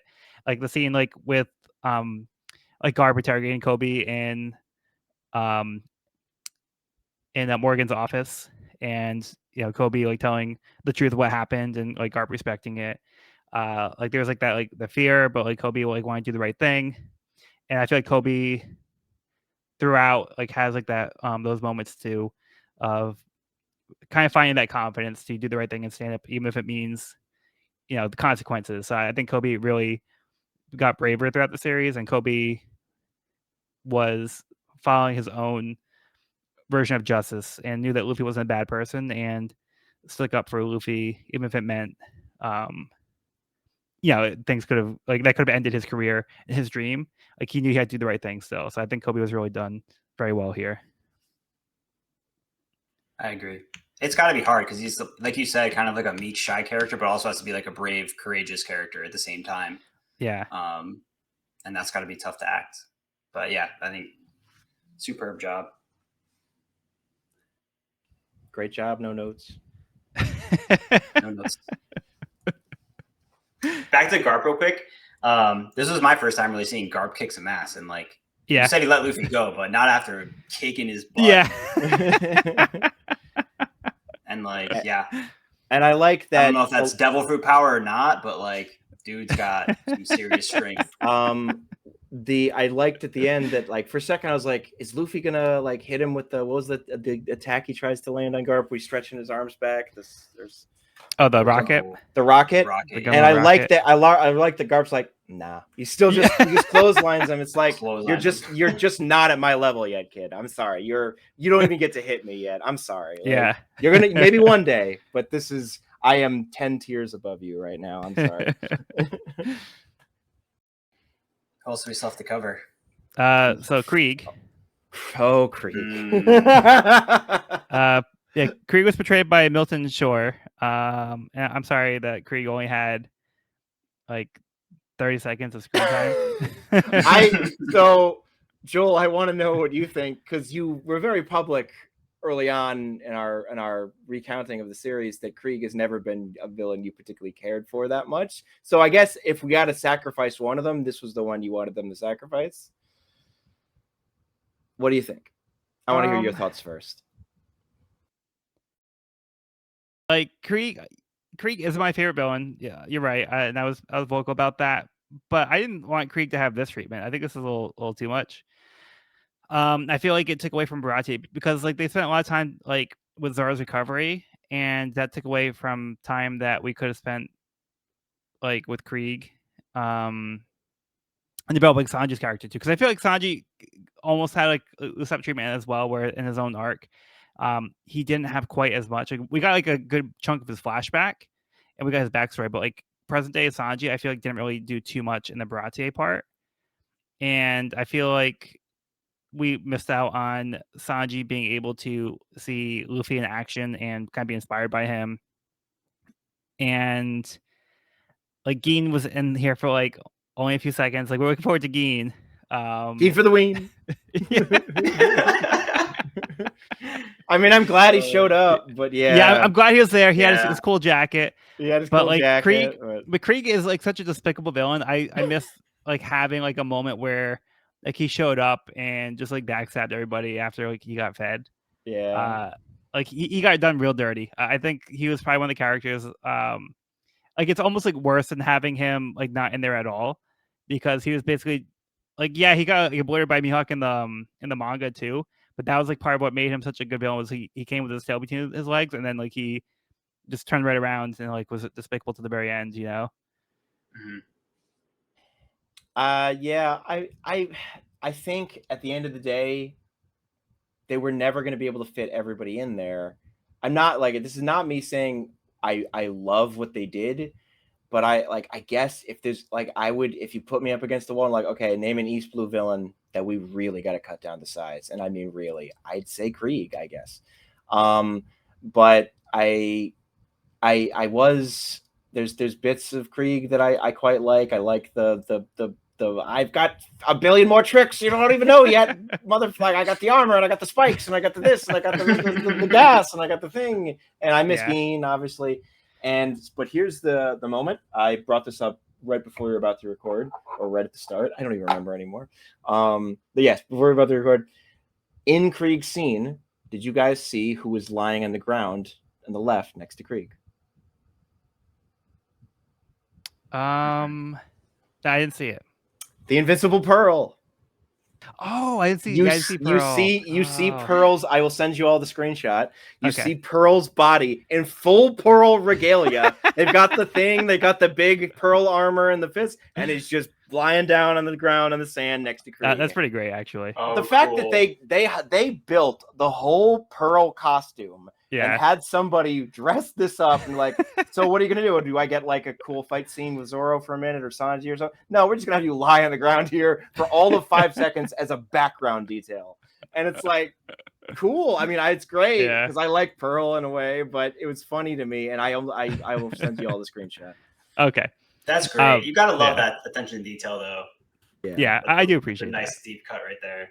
That's awesome. Yeah, I was joking about it being like almost better about not having them like, I guess. But if you're a big Krieg fan, you're gonna be disappointed because I mean he gets very much chumped the fuck out, and like he's there to make Mihawk look badass. And do we want to transition to Mihawk at some point? Yeah, let's well, do it. just real quick, because like we talked about in our manga discussion how Mihawk was a better arc villain than Krieg was anyway. So, like, True. yeah, like the Mihawk fight like is a lot more important, and I'm glad they nailed that. They Yeah, did nail Evan, it. you want That to was go so into good. Mihawk? I mean, I think visually Mihawk was perfect. Like the sword, his whole getup. I think he looked incredible. The actor crushed it. Yeah, I feel like that's exactly how I would have pictured Mihawk. Like, I think that was a perfect portrayal. Would you say Oh, magnificent that sword. portrayal? A magnificent portrayal indeed. Yeah, that was incredible. And his like they flashed back to like one of his fight scenes, which looked incredible. I'm using the sword and his powers to kind of show how powerful he really is. And then his duel with Zoro, I thought was incredible. Again, any Zoro fight scene, I'm all in. So that was really well done. I thought, I like in Zoro's whole moment there, his flashbacks, and his triumphant, I'll never lose again moment. I thought landed, and I thought that was, well done. And like you said, that probably was more important than the Krieg battle, like that whole the duel. Yeah, I mean, like to be honest, like I think I was like tearing up maybe like 60 to 70% of the way through like the series. Like I was like tearing up like every moment was like just like amazing to see like in live action, and like I was getting like so emotional like the whole time. But like it really did hit me. And like this is like one of those moments that like hit me real hard. Like seeing Zoro like in that state, and they just like they nailed it perfectly. Like the whole fight was done perfectly, and they had some of the lines, and like when you said magnificent, I was like they nailed it. That was magnificent. That was it. I am sending a. Oh, sorry. Go on. Keep going. Was the build up different in the manga? Because doesn't Mihawk kind of just like show up and like Zoro's like, now's my chance. I want to fight him now. Whereas in the live action, they set the date for the duel, which I thought was very cool. Yeah. Like Zoro standing up and being like, "This is my dream. I want to fight you." And then they have the whole dynamic of, the whole crew being like, "You're an idiot. You can't do this." And Luffy's like, "You want to do it? Go for it. Like, why not?" And in the manga, and then the ramifications of him making that decision later on, and he kind of doubles down on his decision, which I mean, he has regret, but I think in the end he does, I think he feels bad about it, but he kind of does double down on his decision that he made. Well, it was a wake up call because it's As like yeah, that's true. Because he's like, well, this is like serious. Like, people could die, and like, he thought Zoro's gonna win. And he's like, okay, well, maybe there's a bigger gap than we thought. So, but he still believes in his crew. So. Yeah. If there's anyone I'd say is like I've been saying like super great, no notes, and like I mean they're all super great. I legitimately think Mihawk was perfect. To 11 out of 10 qualities, like I have absolutely zero complaints. I think the actor nailed it. I think the voice was so. I don't hunt rabbits with a cannon. Like that's so good. Like he's just perfect. Strive to surpass me. So one day you're not ready to die yet. It's so good. He nailed it. He nailed it. It's perfect. It's great. I love it all. Like I want to see more of this character. Yes. I want to like this actor. This actor knew the assignment and flying colors. Yeah, he was played by Stephen Ward. Shout out to Stephen Ward. Yeah, and they even went with like the eye contacts. Like his eyes were perfect as well. Like he just had the complete essence of this character. Yep. Like he knew he was the best swordsman in the world, and like was that also him playing the young Mihawk in the very brief scene we get at the start? I don't know if I don't think so. Because I know it was not the same actor for Shanks, and it was not the same actor. But yeah, but do we want to briefly talk about Gold Roger at the very start? I think that was great. Yeah. Great. We can talk about Gold Roger. Yeah. They like starting to itch. Like that was great. Yeah. Like, it's all seemed A+. So yeah, I love the opening. I love we get Ian McShane narrating the very start and then never again. Yes. I was hoping we got a little bit more McShane, Yeah. but they're like, we got him here for like one day. He's gonna say this one bit at the start. He's gonna nail it, and then he's out of here. Yeah, I do like how we got like the wealth, fame, power. Well, fame, power, I heard it all. I do, and there's some versions of the story translations, I guess, where he says, or either the anime or the manga, where he says, "I left it all in one piece." Is that an English translation or something? I think it might be the 4Kids translation. it might be oh God, it might be. I'm sorry, but it does make me. The question is like, how did we learn if they killed him right after that the treasure was called the One Piece? Maybe he said one place and they thought he said One Piece. You heard that, right? He left the One Piece. The One Piece. Also, he's gonna stab when he said it. I don't know.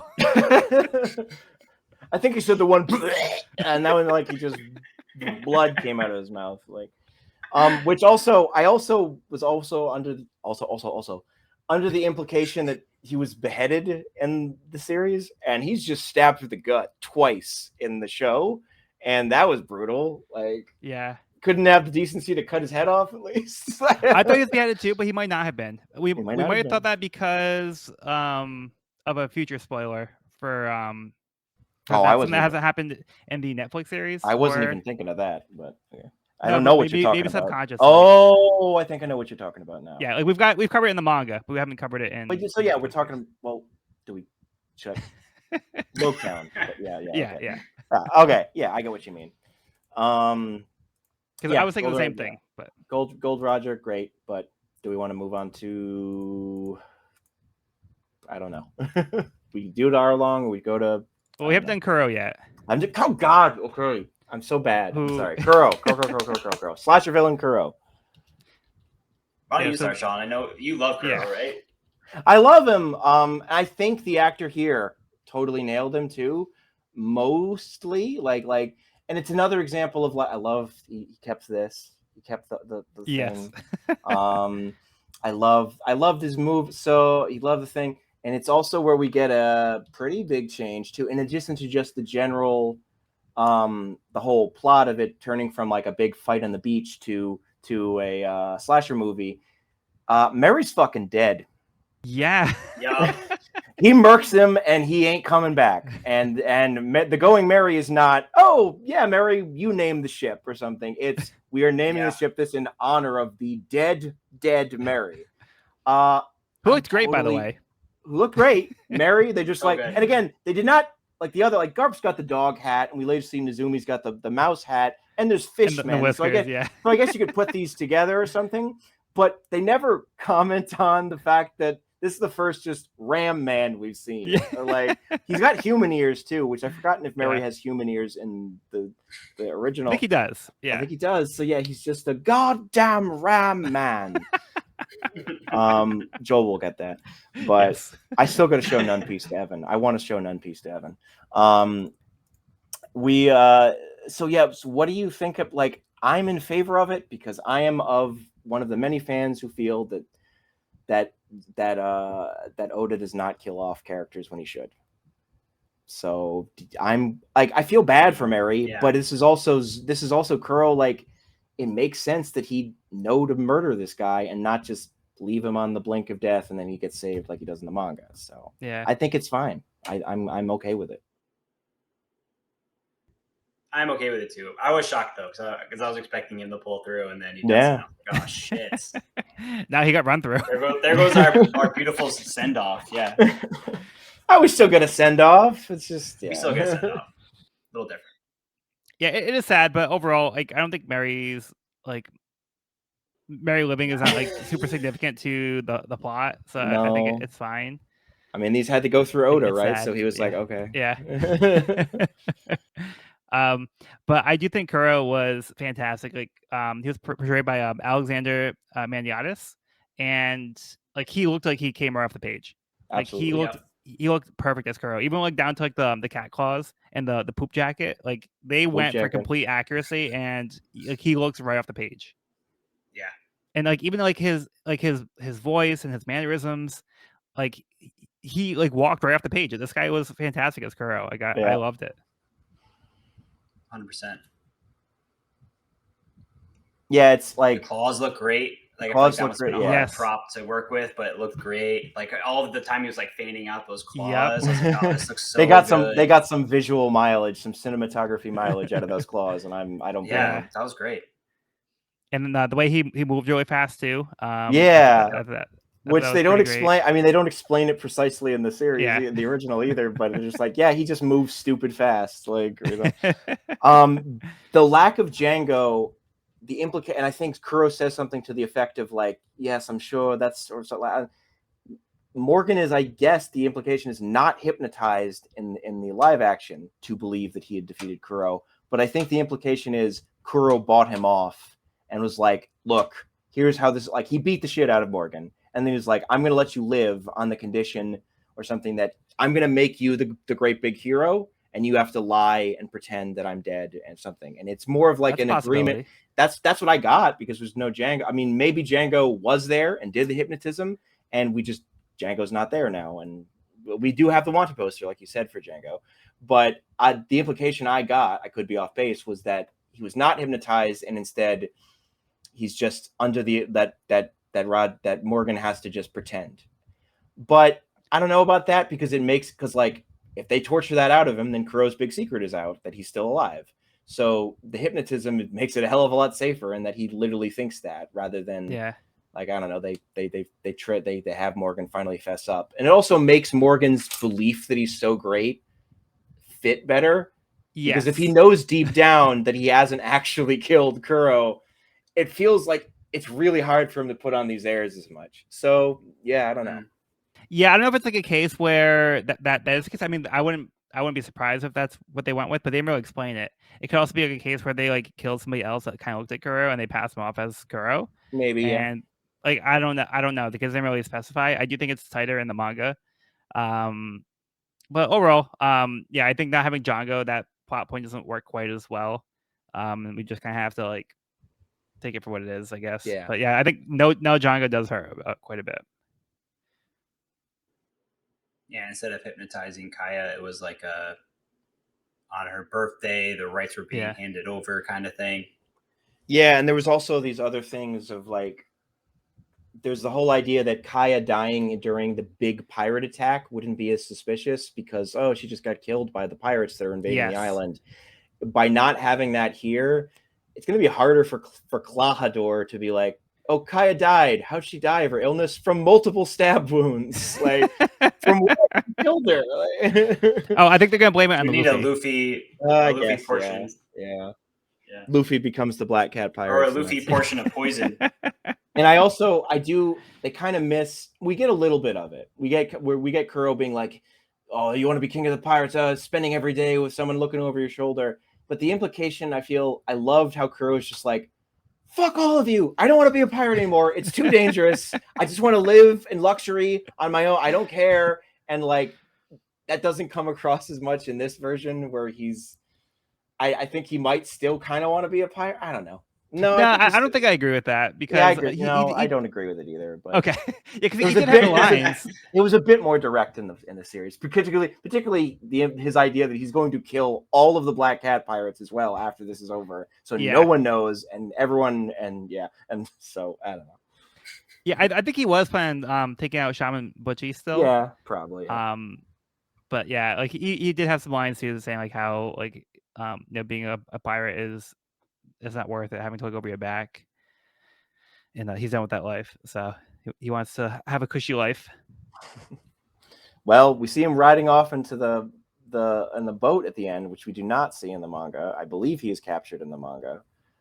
But yeah, I don't think we know exactly what happens to him after the fact. In the manga? Yeah, in the manga. I don't think we ever. No, there's a thing I could show you later.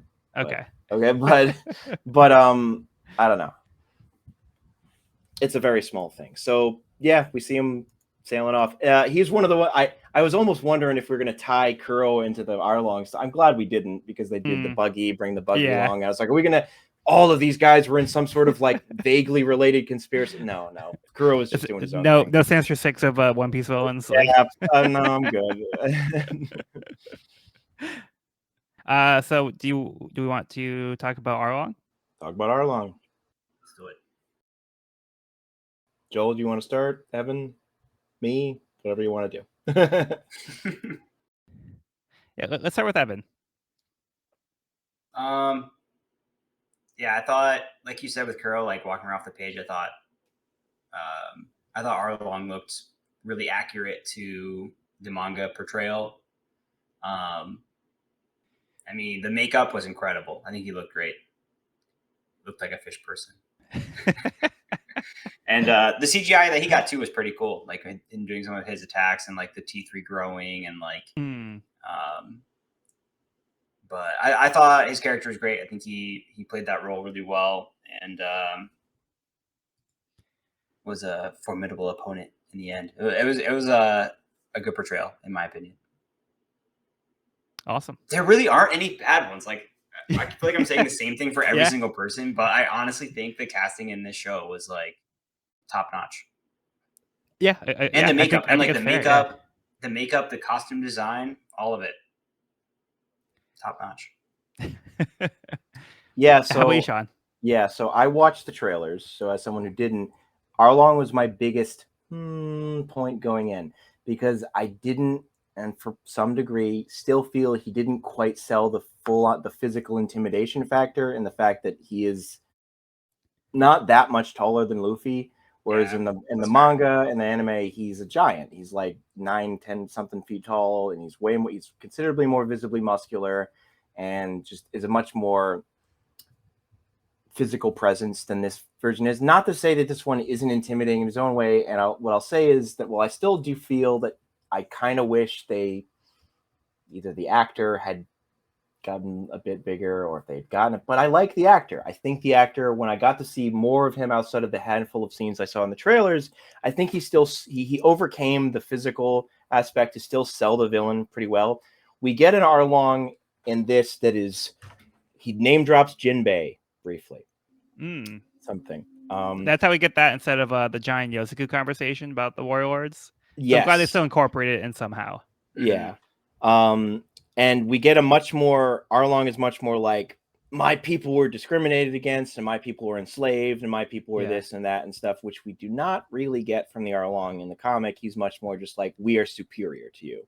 We are superior. We're the superior race. We're the great. You puny, weak humans. And this one, he's like, we're the superior race who has been discriminated against for so long. So he's still an asshole, but he also brings up this idea, this concept of the fishmen. And then even Izumi has the whole, like, I have no problems with your people. Fishmen are equal now. Everything's fine.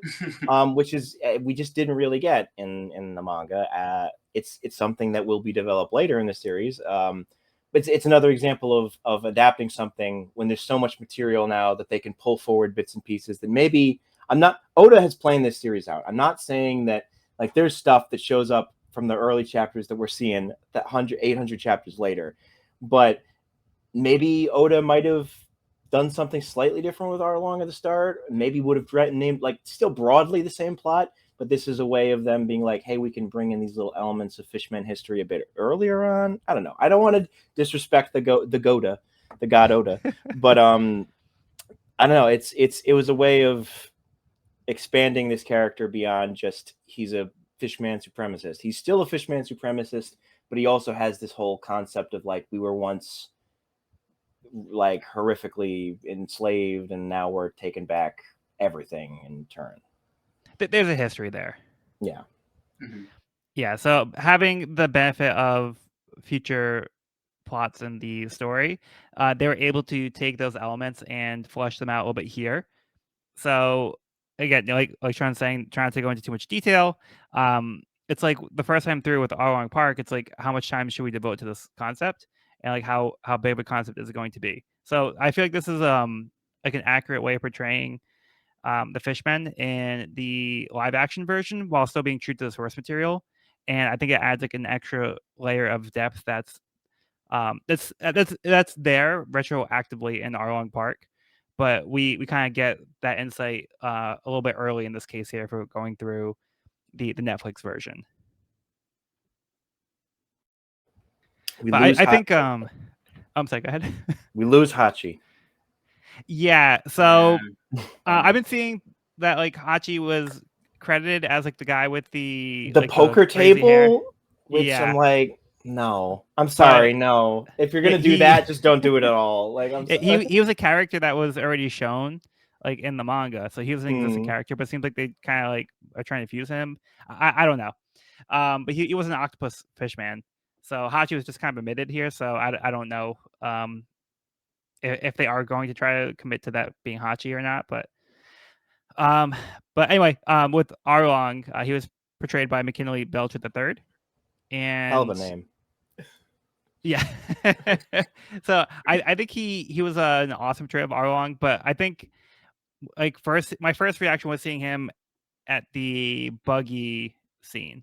So I think it was like when you first see him, you're kind of like, whoa, okay, so that's what he looks like. Not saying that he looks bad, it's just kind of like you don't really know quite what to expect. So you're not used to seeing Arlong portrayed this way. But as like you see him more, and like I love seeing like the details on his like sawtooth nose. Like you can see kind of the bones of the sawtooth. I think that looked really cool. And the more you see him, I really like the way they portrayed him. I do think that like it's not really feasible to portray him as like a giant hulking figure like he is in the manga, but I think what like the way they portrayed him in this world is exactly what they should have done. I think he translated well, but I do think Karubi actually probably looks the best of the fishmen. I think they all look really good actually. I think they do. But Karubi, when I think he looks the most accurate to his portrayal like in the like in the manga or the anime. But Yeah, I agree Arlong with still that. has like the like the personality and like the air about him. I think he really captured the essence of Arlong, and he's such a like a scummy like villain, and I think they really nailed the Arlong Park storyline in general. Like they hit a lot of the emotional beats that need to be there.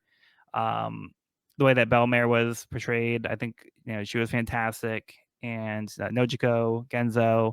I think we could have had more Genzo, but he looked fantastic. I mean, visually dead on. Yeah, I love it. Yeah, perfect. But I also like the little details that they had too, where they were making the pinwheels out of the tangerine peels. Yep. I thought that was like a really nice little detail that they added in that wasn't in the source material. I thought that was a cute little touch that they put in. Do you want to talk about Belmare briefly, or sure? I think overall, great job. Really well done. There was, I think, her reveal of two things. One, I wish when she had done the gun ambush, she had managed to surprise Arlong. And pin him she down. does, and pin him down, and then he bites the gun out. I was kind of hoping that too. And then in this, he just knocks it away, and it's like, oh come on, it's one cool moment. Like I wanted to be able to get the jump on him, however fruitlessly, get the jump on him and do that cool pose where she's got the gun. I think that was a mistake. I'm just gonna say cool. I think they should have done that, and I don't know why they didn't. I agree. But overall, and the context in which she does the "They're my daughters" scene, like Nami and Nojiko are right next to her, and it's a little awkward.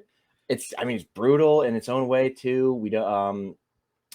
I don't know. Like, it's an example of like I definitely prefer the manga version where like they're not even there. Yeah. And like it feels maybe, I don't know. It's the central concept, right, of Belmare of being like, if you just lie in this one moment, they'd survive. Like.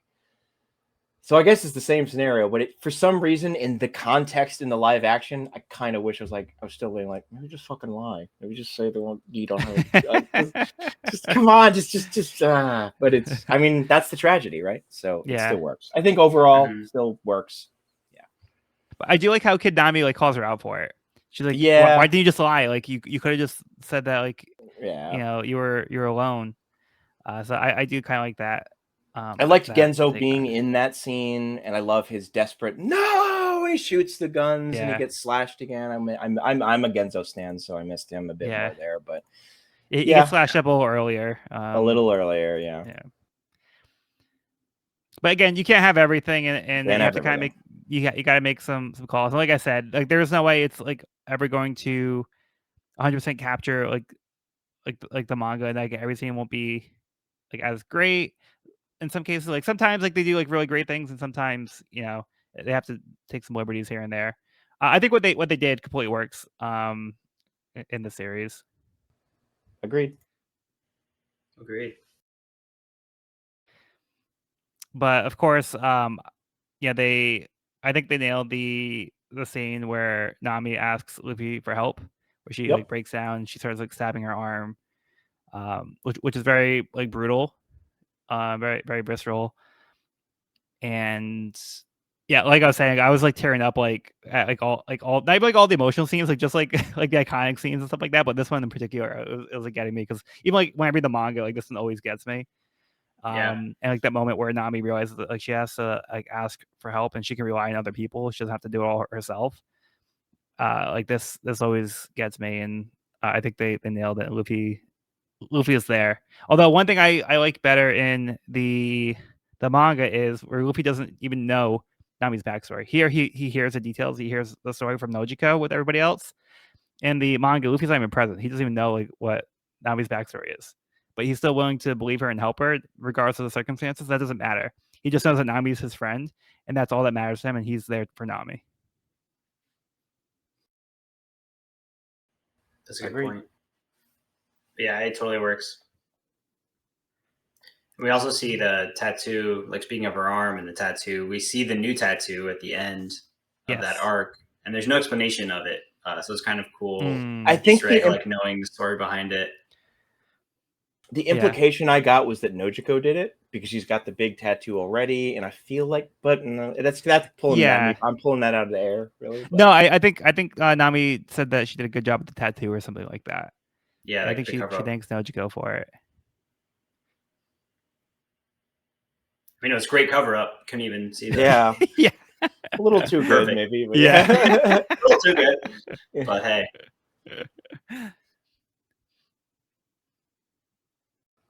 I will say the scene. So they transfer Nami in the original. She just hides the money. So there's two things. I think Nojiko's in on the scam, or is in on. She knows the truth about Nami doing this way earlier in the manga. Yeah, I think both Nojiko and Genzo know what Nami's intentions are, but they don't let her know that they know. Because they don't want her to feel bad if she can't do it. So if she fails, they don't want her to feel bad that she failed them.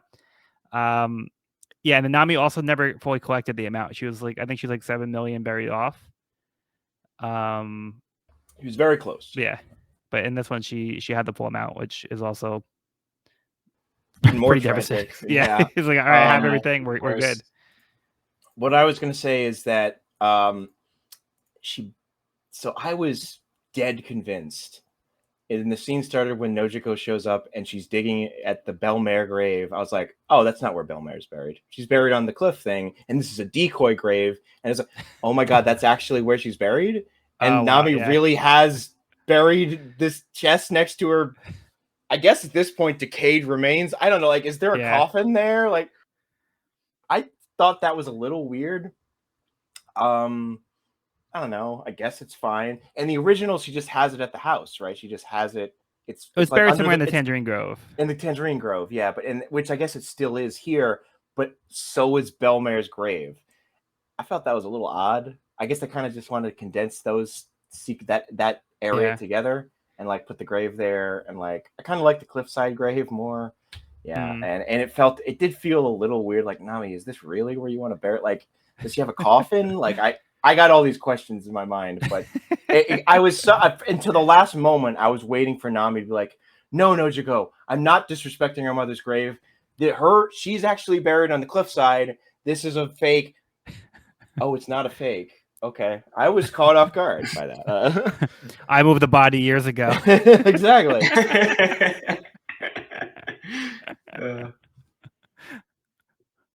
No, she's just down in the dungeon. We got to go rescue her. Yeah, they did also have to cut some stuff out where like no faking Usopp's death and stuff. Yeah, shit, that's another great like Usopp moment that I forgot that they also skipped. Another great Luffy moment There's too, no because battle, no water battle either. yeah, No, which I'm okay with. Where like yeah, no Momu or what's his name, the giant yeah, sea cow and all that stuff. yeah, but like I love how the sequence of where no Luffy stuck in the water. Yeah. Let's be honest, Luffy stuck in the water is Oda being like, I want to have cool fights with Zoro versus this and Sanji Right. versus that, Yeah. and so I need Luffy to be incapacitated for like a week. So yeah, we don't need to do that. We can just have a big old fight with everybody on the show. Yeah, but I feel like without having the fake Usopp death, like you still have that moment where Luffy doesn't believe that Nami would do something like that. So Is that I the think one it's where another... he just lies down? He's just like, I'm just gonna stay here on the street. I don't buy it. Like I don't get it. No, Like, it's when oh no, that's when she no, tells him to when go. Nami stabs Usopp at Arlong Yeah. Park, and then like was it Johnny who Yeah, came back and told we lose everybody? them, but that makes sense. Yeah, but like but Usopp, they say that Usopp died, and Luffy says no, Nami wouldn't do something like that. Like I'm not gonna abandon her. Like he still had faith in Nami even after hearing that like she killed like his friend. Like she saw Usopp be stabbed and fall into the water. Like yeah, it's a big moment of Luffy just like, nope, still don't buy it. Yeah, so I feel like they could have like played up Nami's heel turn a little bit more. I feel like they were afraid to commit to that a little bit again because she didn't take the Mary. She went with Arlong to like save her friends. So I feel like as like an audience member going through the first time, where I feel like you don't question Nami's loyalty quite as much here. Like you think maybe she's doing it because like she has to, but I feel like she's not doing these things that trick the audience into thinking that she's committed to Arlong more than she is. Okay, and I think the last thing we can talk about is like the Luffy backstory, where we have Shanks played by Peter Gadiot. I think Shanks was fantastic. Agreed. Yep. So good. And I think all the children actors as well. I think they really did a fantastic job, and a lot of them like really felt like young versions of the character. But I think Luffy's in particular, like really felt like a young Iñaki, like just like the like his attitude. I felt like he felt like a young Luffy. And I feel like it was a nice like way to capture the spirit of the character in the young form. But yeah, I think the whole backstory was fantastic. Getting like Shanks at Makino's bar and stuff. And like Haguma was also like fantastic. I feel like the whole backstory was great. I am disappointed we did not get Haguma and entering through the doors and announcing himself as Haguma of the dreaded bandit king or something he says. Yes.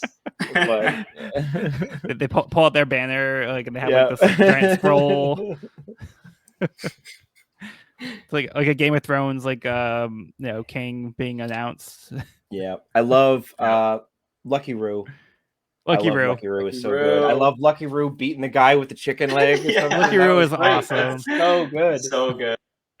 I will say, a lot of people have been saying it. I've seen it memed a bit. The actor playing Ben Beckman looks nothing like Ben Beckman at all. I knew he was Ben Beckman. But I knew he was Ben Beckman, but like, yeah. I feel like he just didn't have too much. Like I don't think they gave like any lines or anything. Like I'm gonna be honest, they don't give Ben Beckman much at all in the series either. Like he's built up. But he had a few lines and stuff. He has a few lines and stuff, yeah. But yeah, Lucky Roo and Yasip, I think got more. They stole the show. Yeah, more screen time. Yeah. But the way that they did like the Lord of the Coast scene, where Shanks loses his arm and scares off the Lord of the Coast. You notice they look at his eye a bunch there too, Joel. He does something there. I don't know. Yeah, that was pretty great. That was so great. Yeah, get lost. I wonder what that. Yeah, that was cool. Yeah, I like the way that they also had Shanks like mopping up the bar as well, and like his crew like kind of mocking him like in a joking way, like having a good time. Like they didn't take themselves too seriously. I really love the way they capture like the essence of like the red hair pirates. And yeah, I think like overall, like I don't have any complaints about like the cast. I think they did like such a perfect job with the casting and adapting the series in a way. Yeah, so I think this is a fantastic way to watch One Piece if you haven't been exposed to the world before. I think this is definitely a serviceable way of being exposed to the series if you're not really sure if you want to commit to watching or reading like a large part of the series. If you want to just kind of dip your toe in and get a sense for it, and if you really enjoy it, you can maybe transition to either the anime or the manga, or if you just want to wait for season 2, you can have a wait. But I think it'll be worth the wait, and I think they'll do a nice job moving forward as well. I think they've already proven themselves, and I think there's a good sign that we're gonna get a season 2. It's been number one in the US for like a week now ish, I think. So yeah. Yeah, I actually believe as of right now it has The world record. too, maybe. Yeah. I think it has the most number 1 spots in like the in different countries. I think right now it's 84, which I think just beat Stranger Things record of Stranger Things and Wednesday. I think had the record previously of the most countries where it's number 1 in the world. So wow, that's a good sign. That's great. Yeah, I think it was an incredible series, and like we've mostly been talking about the acting and the casting, which has been exceptional. But I also think like the production value of the show was really well done. They have like not only the fight scenes, but even just like this big sweeping scenes of like all these pirate ships in port, these big city scenes, just all Like the looked really, Baratier. really good. The Baratier looked incredible. Yeah, the set design, the costume designs were all great. Yeah, I was just like Sean said, I feel like I was smiling the entire series. Like I started Yeah. smiling at the beginning and just didn't stop because it just like it didn't disappoint. And like it stayed good, it looked good, sounded good, felt good. You know. Yeah, I would think I was either like, smiling or crying at like at any point during yeah, the fair. series. It's the power Smiling with a tear. the power of physical sets, of building real big sets. It's just and shooting on location. Like I'm not someone who's like fuck CGI, like obviously not, but like I'm gonna like prefer a real set with real environment, like as much as you can. Yeah. Every time, like, and it helps the actor too. Like you can't, I know it does. I've seen enough review, like actors talking about that, like, and it just helps tremendously. I want to briefly say before I summation my thoughts, or like I think that's what we're heading towards here. Yeah. But we did also see the what you might call not quite the stinger at the end. A certain figure, Yes. burning a poster of Luffy with 2 cigars in his hand. I wonder who that might be. We'll have to watch the season 2. I mean, we all know, but I don't think we want to talk about that, right? No. So yeah. All right. But yeah, that was okay. That was pretty cool. I was like, That was are they very gonna cool. are they gonna cut this particular character? I'm like, no, he's just gonna show up later.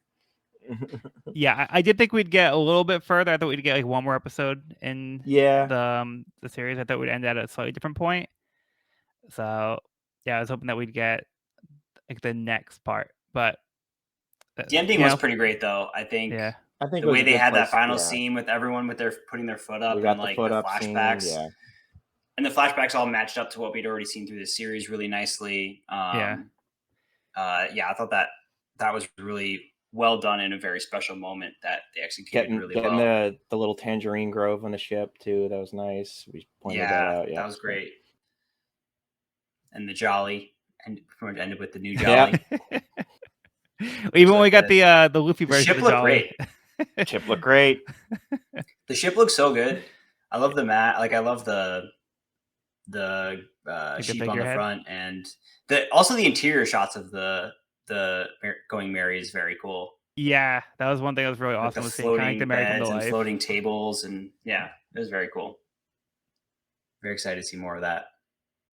Yeah, I think just being able to see like the world of One Piece come to life is like it's just something amazing to be able to see, because it does feel like the world is like you're seeing it in like live action, like it lives up to like what it's supposed to be doing, and like it doesn't have to be like a one-to-one adaptation, but like we see enough of like the elements of One Piece from the world that carry over here that really does make it feel like we're seeing it now, and that's why like I think it's like a very special series. And I think they really put a lot of care into it. Everything looks fantastic, and I think they had the right people involved in a way that put the care and dedication that this series deserves, and they wanted to do it right.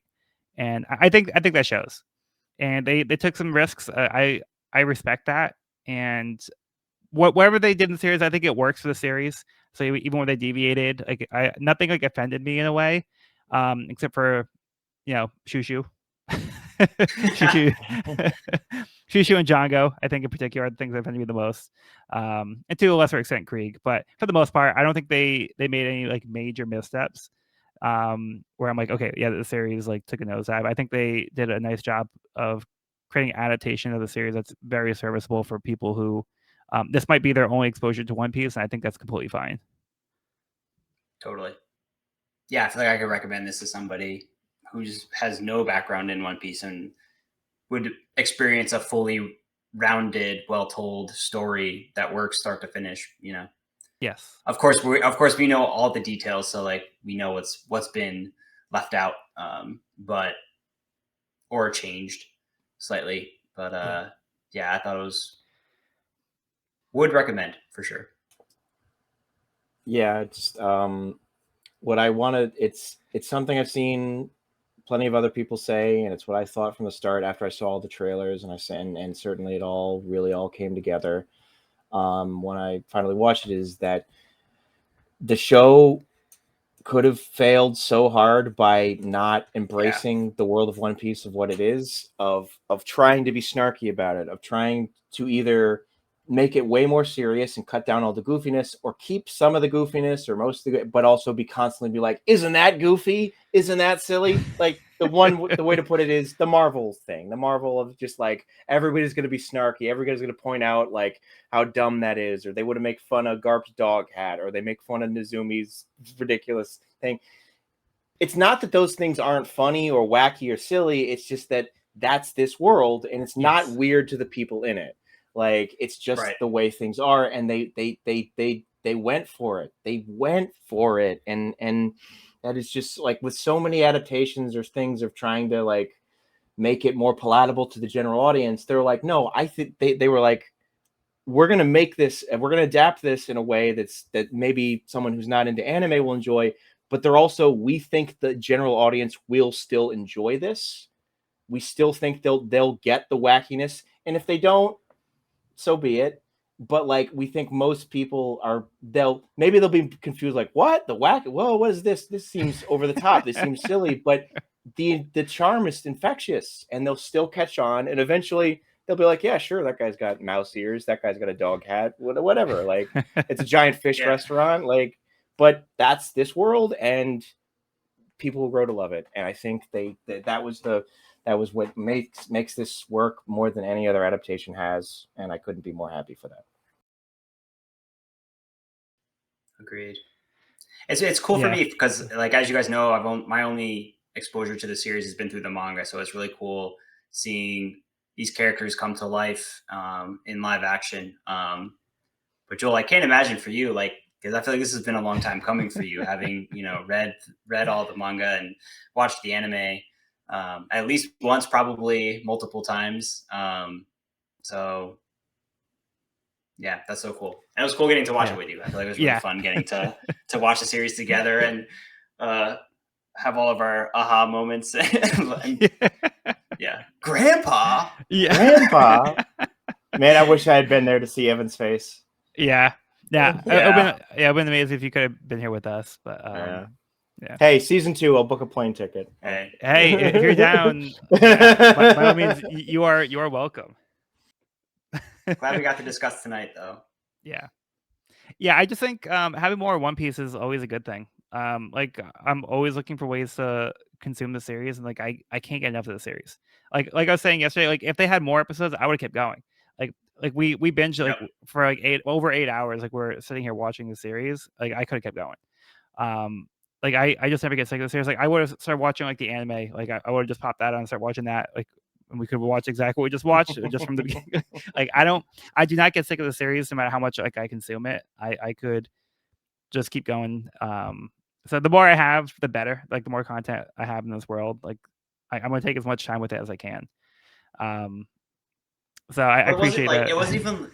Oh, sorry, I didn't mean to cut you off, but it's like more is good, but like when it's really good, when it's actually Yeah. good, you know, Right. because like it's like, oh, like that was fun. Like I liked the One Piece world, that was cool. I'm glad I got more of that. But like I think this series is more than that. Like it's such a great adaptation and leaves me really excited for more One Piece. And like I was kind of saying earlier, I got exposed to a few nuggets that were new to me.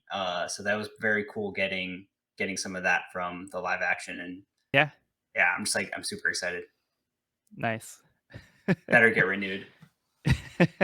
I'm sure it will. I'm sure it will. I think so. I think we have a good sign for it. I think Just might not be soon, but it's we'll gonna get it be eventually. yeah, Yeah. both the strikes, both everything. It's gonna be a while, but I think we'll get there. Yeah. It felt like they didn't cut on the budget though. Like I feel like No, well, like I I was mean, saying, it looked so good. What I've been reading is like these are bigger than Game of Thrones episode budgets. Like there's a Think so. lot of money. It's like, which is another reason why this will probably take a while. It's just, and it's, I mean, it was spent well. Like I can't say it wasn't spent Yeah. well. Like, so I Right? don't want them to have to cut down on the budget. So I hope, I mean, I'm willing to wait and the time and money it's necessary because I don't want this to step down in quality because that would be a disaster. So yeah. Right. Yeah, my concern is the like action's going aging. up. Aging Yeah. is the internal problem of live action versus animation. Yeah, just because it's such like a long series and these characters are meant to be younger. So we'll see how that plays out. Like I could buy if like it's something that's meant to take place like over a few years, like and they kind of incorporate that into the story. I think that's fine. But yeah, so I think we'll just have to kind of see how they address that, and yeah, we'll cross that bridge when we get there. We'll get there, yeah. Okay, so any other closing thoughts? I'm just so happy. This came out good. I'm just so probably gonna start my rewatch tomorrow. Yeah. All right. Well, that will conclude this week's episode of the We Are Reading One Piece podcast. You can find this episode wherever podcasts are found at We Are Reading One Piece podcast.buzzsprout.com or on our YouTube channel at We Are Reading One Piece. This is a spoiler-free channel up to where we've recorded the podcast. So if you're new to this series, you can visit the channel there. You can also find me and this podcast on my YouTube channel at Pirate King Codex for various One Piece content. Well, that will be all for today. And I've been Joel, and I've been joined by Sean. This has been Sean. And by Evan. Yes, it's Evan. Thanks for listening. All right. Well, thanks for listening. And be sure to bring along all of your hopes and dreams. And we'll see you on the next episode. Nose for nose.